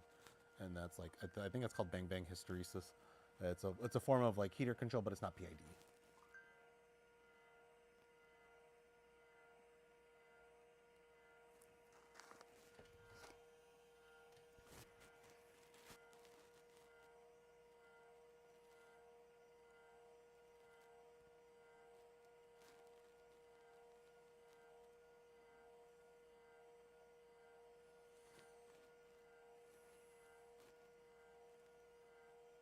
Maybe the white residue is a deteriorating of the coating.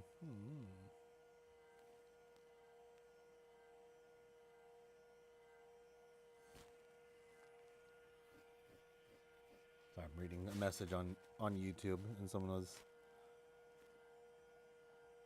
Maybe the white residue is a deterioration of the coating. I don't know.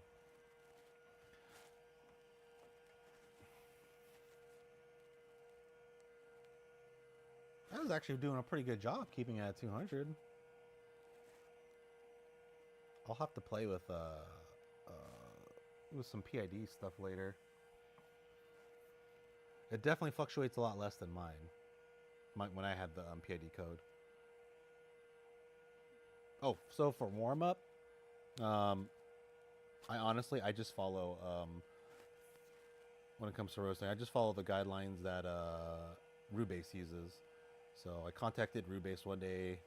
I said I was interested in getting one. So the green button is start preheat. I just put the target temp on. I didn't realize that, so I probably should have hit starting preheat.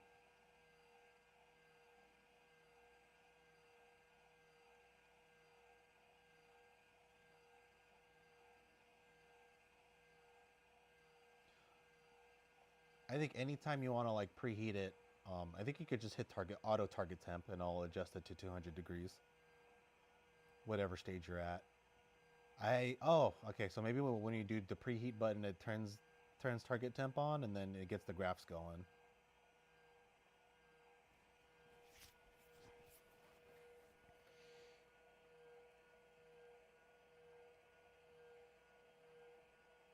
Yeah, I kind of like how Magnum set up the PID on this. So when I first started, when I put the PID stuff on here, it was kind of crazy. I used quick PID um, because I wanted to like this. I wanted to try using their PID system. It uses like some kind of S-tune, S-curve kind of thing. A little more into depth. It looked fancy, so I wanted to put that on there, but Magnum convinced, well, he didn't convince me. He put it in. He put regular the PID volume in, and it looks like it's working a lot better.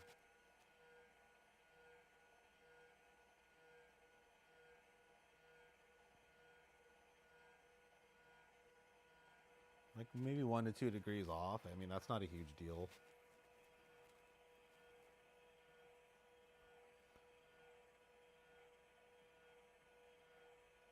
But so maybe like a 5-minute warm up really gets to heat it up. Maybe even 10 minutes. You want it. Just keep it consistent.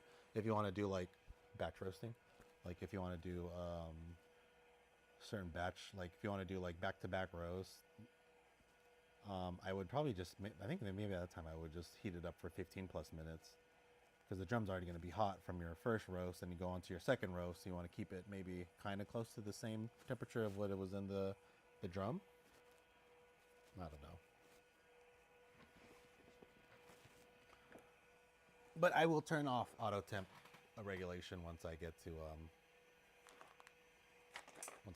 But first, let me go ahead and measure out these beans, see how much they weigh.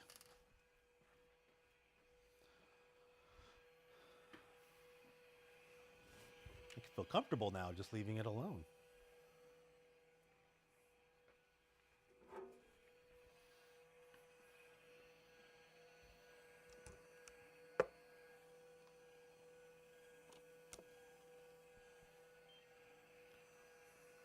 All right.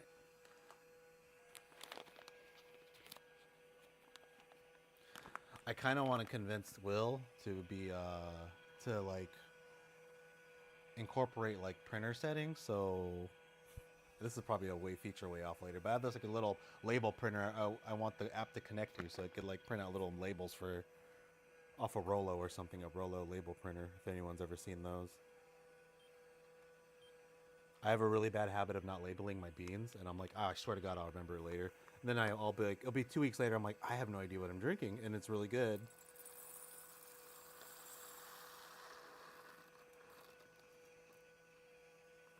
All right, 456. These usually 460, so they kind of stiff me on a few grams of beans.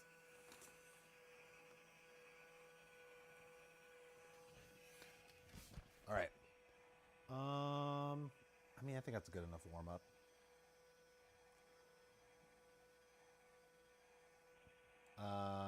So it looks like I might be roasting on a computer. I hooked up my tablet to my computer to mirror the screen. So I'm using a really old Lenovo laptop or tablet. Yeah, I really just want to automate a label thing, so it just sends this, sends it to a networked printer and then prints out all my stuff so I can label everything. Because I can't tell you the amount of times I forgot to label something. And then I promise that my secret coding on the bag, I'll know what it is. This one time I put like P and then P1. I was like, this is for Peru, and I couldn't remember that. And I got screwed. All right. So yeah, like I said, I'm gonna try a 30% fan for this roast. Sky Cowboy's telling me he's doing 20 to 30%. And some other people are telling me they're doing 20 to 30%, so I'll try it. I do have my concerns that it might be a little harsh on the bulb and the airflow in there, but I guess we'll see. So I'm gonna take this off target temp. I'm gonna put it off, and I'm gonna turn this on. Uh-oh.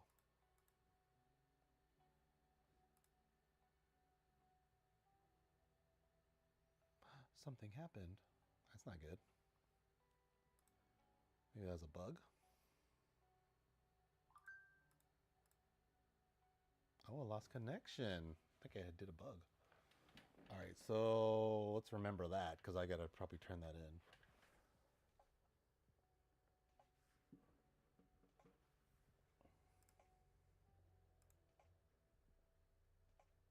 That's either a firmware bug or let's see what happened. Connecting state, blah, blah, blah.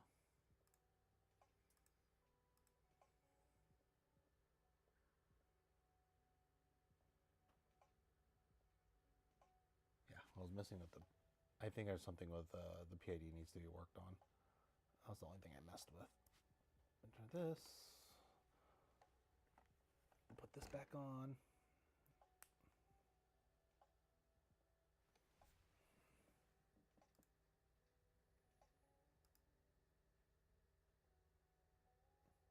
Okay. So I'll just keep it to manual mode. We're already at the 185 degrees, so.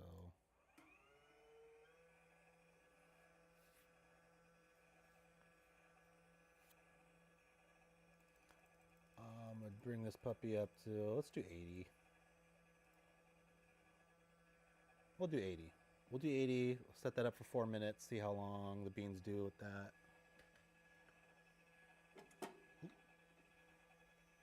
I almost forgot not to close my door. Ha! All right. So start preheating. Let's turn this setting off. Let's see if it does it again.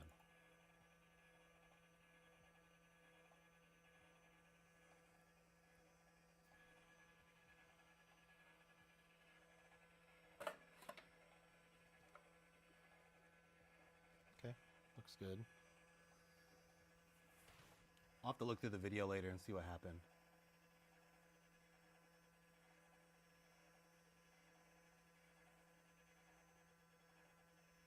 Using the Hibean on a Kaleido? Yeah, I used it on my Kaleido.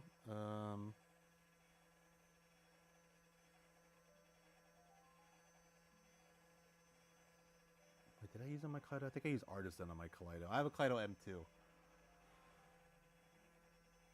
I'll have to double check if I did. I thought I'd used it on there, but I'm thinking Artisan. It's been a while since I used my M2.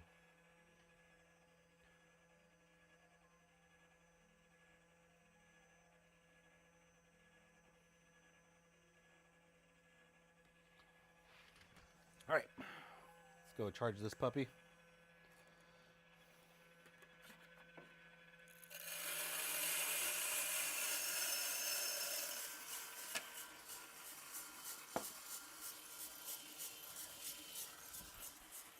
I think the Pro version is covered. Oh, sorry, I auto charged. Okay.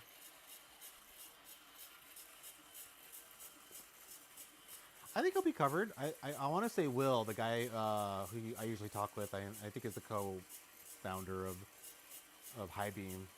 I'm pretty sure the M10 is covered. But in terms of people using it, I don't know how many people are using it. It's hard to beat.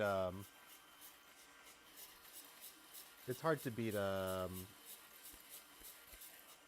Artisan.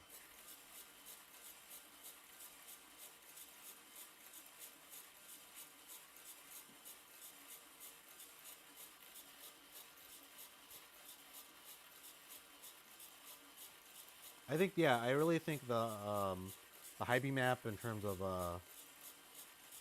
its sharing capabilities, I think that's really nice.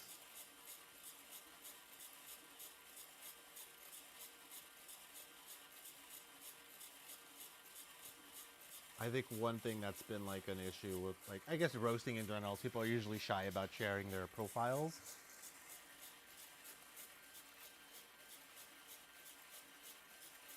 I don't know if there's one for Kaleido. I put a Kaleido. Um, I have a Kaleido like little Kaleido Bro area for Skywalker, um, but not too many of us have Kaleidos. They're pricey. Great units, but they're really expensive.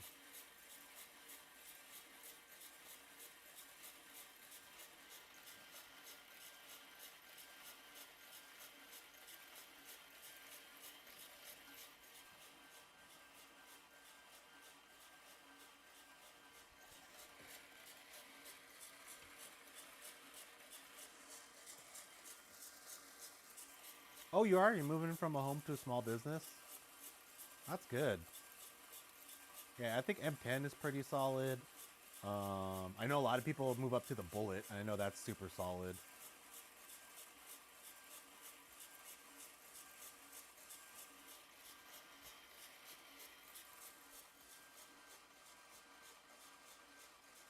Yeah, I think I'll be in good hands using the M10.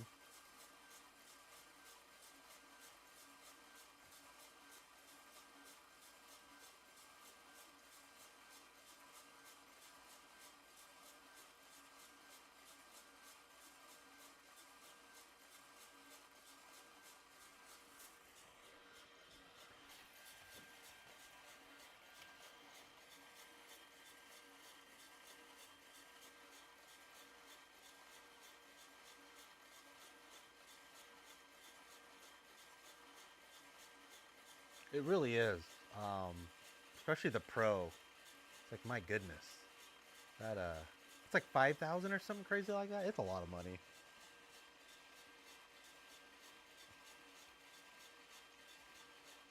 Like, I don't have any desire to get into like the small business of roasting because it's pretty rough right now, I think, for everybody.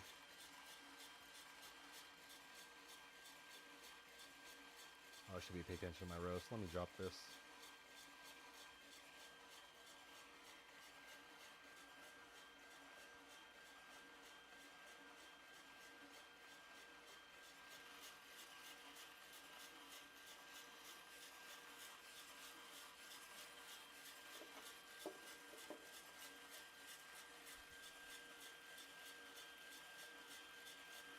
Oh, is that from Espresso Outlet? The Kaleido at 2,899. That's not bad. It's not a bad price.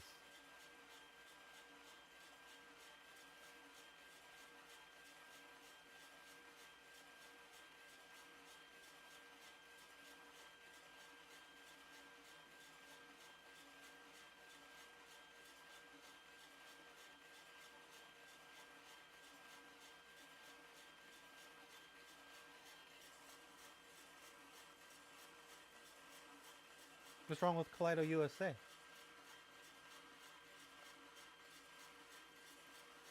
I know they have a Facebook channel that's no. There's two Kaleido groups. I know there's one that's Kaleido USA and there's like a regular sniper one. I think that sniper one's a little more active.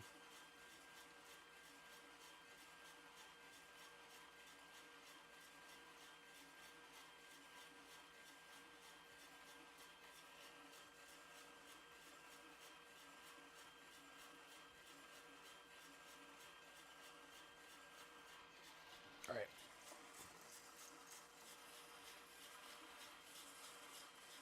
A little bit of green left.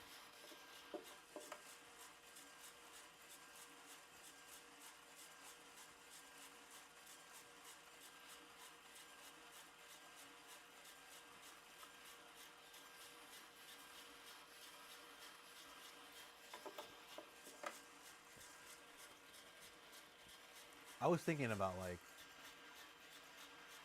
putting some kind of like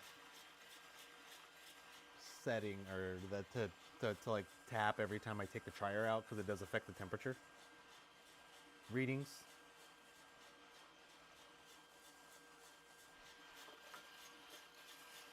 Alex. Yep, yellow phase, so giant end.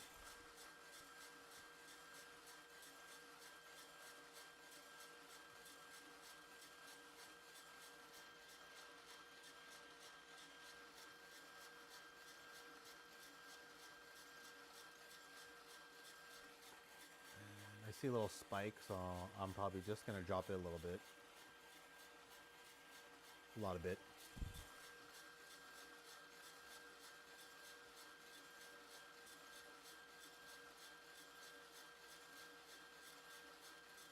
As far as I know, in terms of the Skywalker, the big one, yeah, the lower fan setting's looking okay, Mike. But in terms of like the bigger Skywalker, I know it's supposed to be at the end of the year, but oh lord, I don't know how that's gonna go.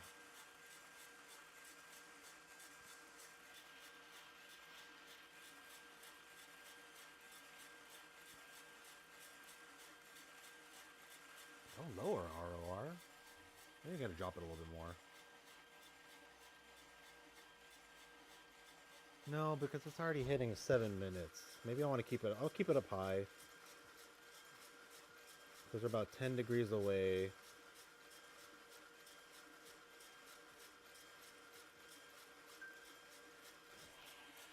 I'm gonna keep it. I'm gonna keep it at 55. See what happens.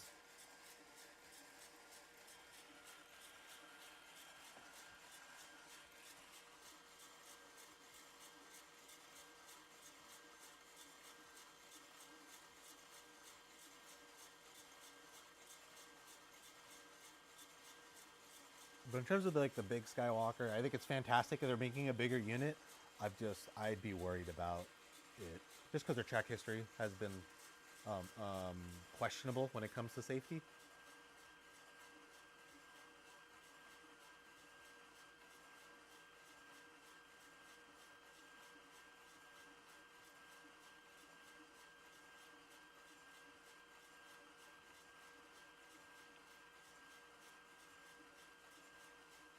I think it'll be fantastic a year. I think the big boy version 1.5 will be a lot better once they hammer out all the issues that I assume they're going to have.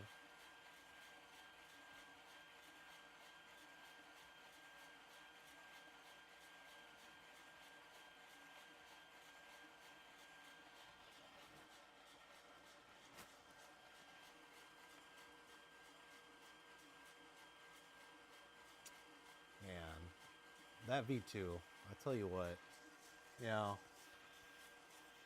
every time I work on it and I work on a V1, I'm like, just, I feel like, especially now that I put a motor into a V1 from a V2 and how easy it is, it's, and at least with the one I'm going to install, it has an option for ROR, or not ROR, sorry, I'm looking at my ROR, it has an option for RPM. Oh, that's first crack.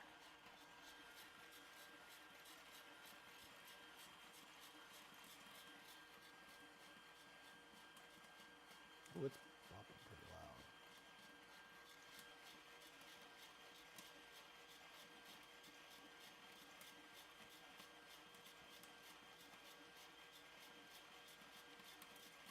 I'm not seeing the cost justifications for V2, to be honest, but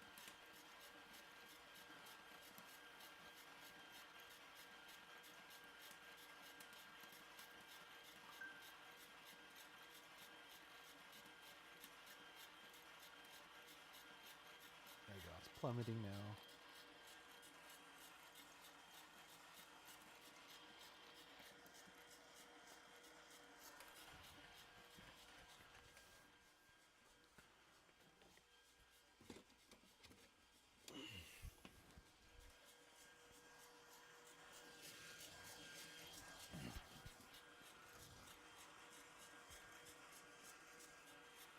No, this is another one of those the units I got from from Precision, the return units.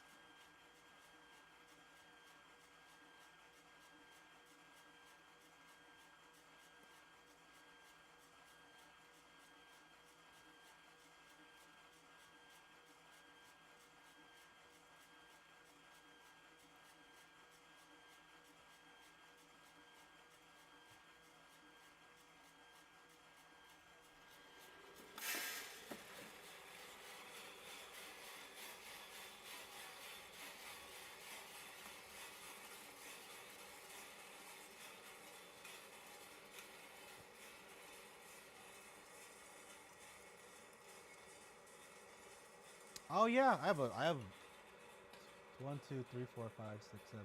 I have 8 sitting in boxes that I've been meaning to work on. So I got to do pretty much all the same kind of stuff I'm doing now. Where I fix them up, make sure they're safe, and then ship them out. I do have a few beat up ones that I have, and I've had people that are interested in roasting, but you know, I haven't done mods to them yet. I've done a handful of mods to them.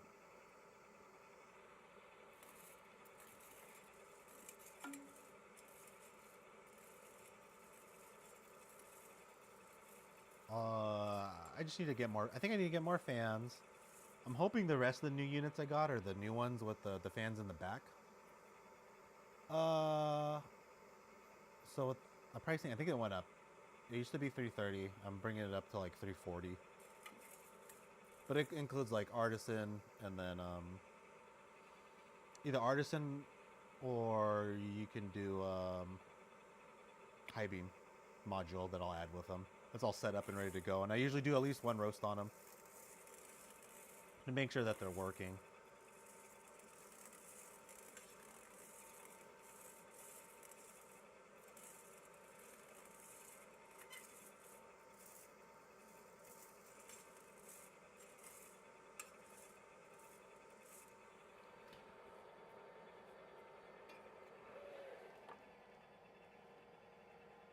Alright, I did a roast on this, so there's a guy I'm going to send this out to. This one's a little bit banged up, so.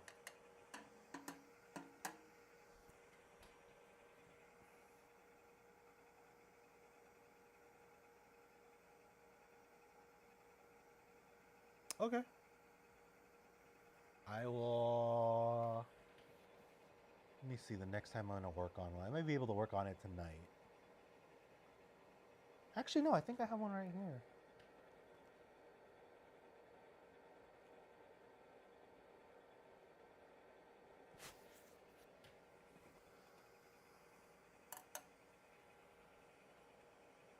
It'll be like 350 plus, or what did I say, 340 plus whatever shipping is.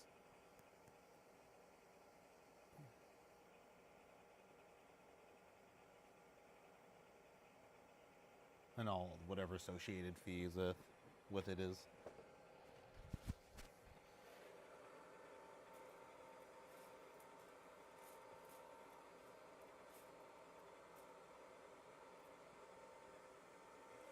I'm gonna check weight loss and everything too. I'm gonna try to be good. I'm gonna try to do check weight loss, and I'm gonna do. I'm gonna grind it. I'm gonna check what it is on the Agtron, and then do all the fancy stuff to it. I'm also gonna take a bite. I'm gonna take a bite of it.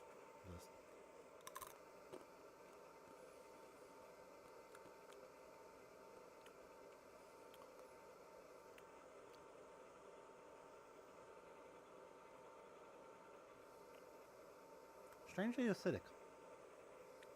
Maybe a little too light.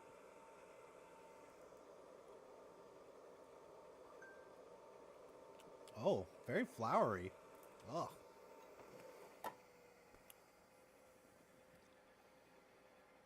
I know all those units are in the U.S. now before all the tariffs came in. So I get them from Precision. They're usually returns.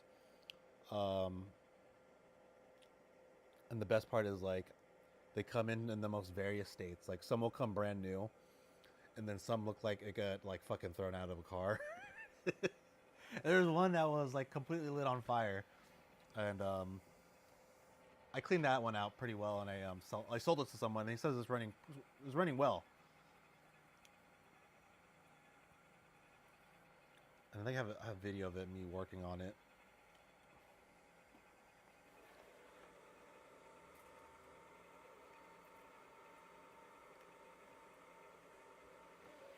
And then I'm working on Tuesday. I'll do a stream where I'm upgrading a V1 to a V2 technically, which is, I think, literally, honestly, when someone says upgrading from V1 to V2 is putting in that new motor and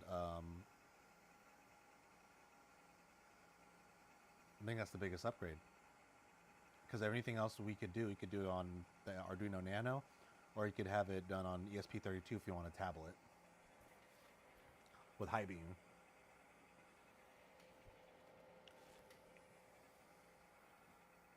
Oh man.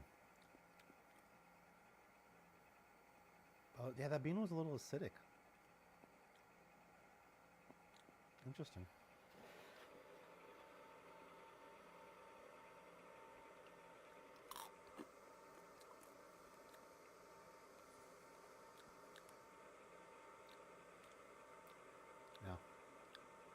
Yeah. Maybe I just didn't. I didn't use it. I should clear my mouth out with water. Oh wait, there it is. Oh. Yeah. Sky Cowboy's the one who told me I should taste my beans after they're done. There's a roaster that on Espresso Aficionados that does that. And he's like, you get a good taste of what the beans are gonna taste like. I'm like, oh okay.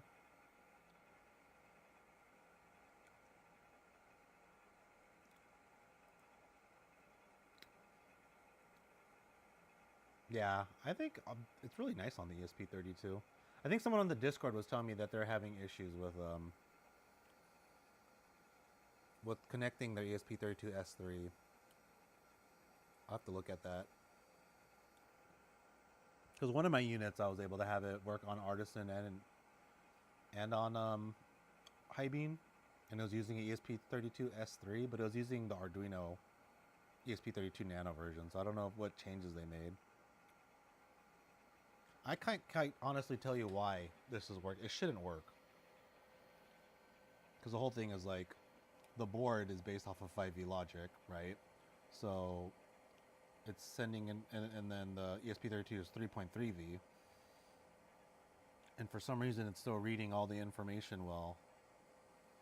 I don't know if there was a change between controller boards recently, but when I talk to people, they say that shouldn't happen. You should use a logic level converter. But right now we're not, and it's just working.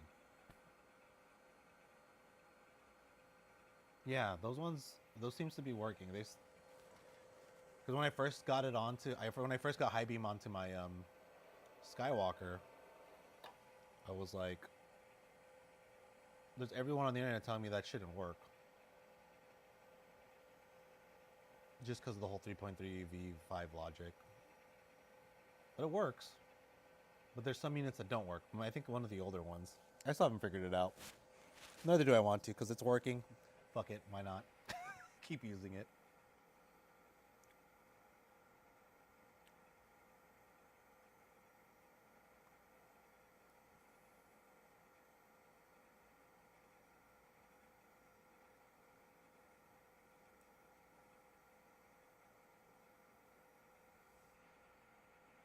Okay. 55, I'm going to pick up my child. So next Tuesday, I'll do another stream, but this one will be focused on upgrading the other V2 I had to, or V1 to a V2. Oh, so for the one that Will is selling, I think the biggest issue is it'll actually be backed up by legitimate support. I know there's a lot of people, and they're consumers. They want to be able to buy something and have like a warranty on it. Where if it's more of DIY, it's basically me gonna tell you like figure it out, because there's really no warranty to it. So it should be technically more stable. Things like hardware, PID should work on it really well, because they have legitimate programmers using it. But overall, it's the same kind of setup. It's going to be an ESP32S3.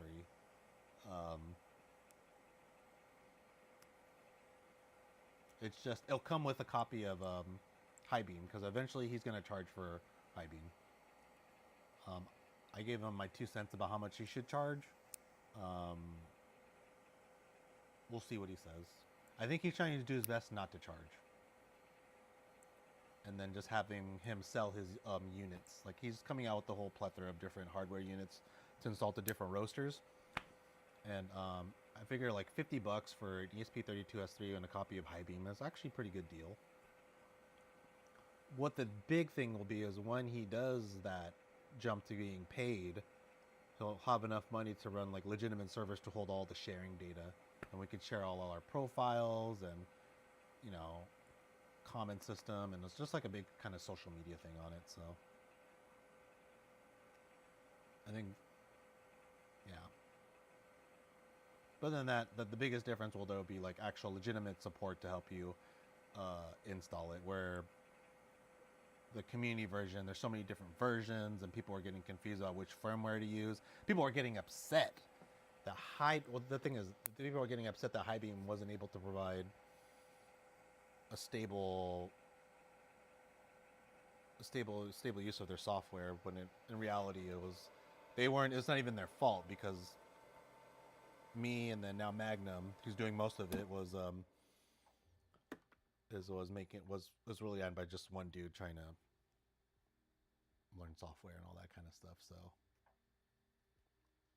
yeah, I mean the one on the SkyWiki page, a lot of people are using. There's just a lot of people out there that have been trying to use it and it's not working out for them.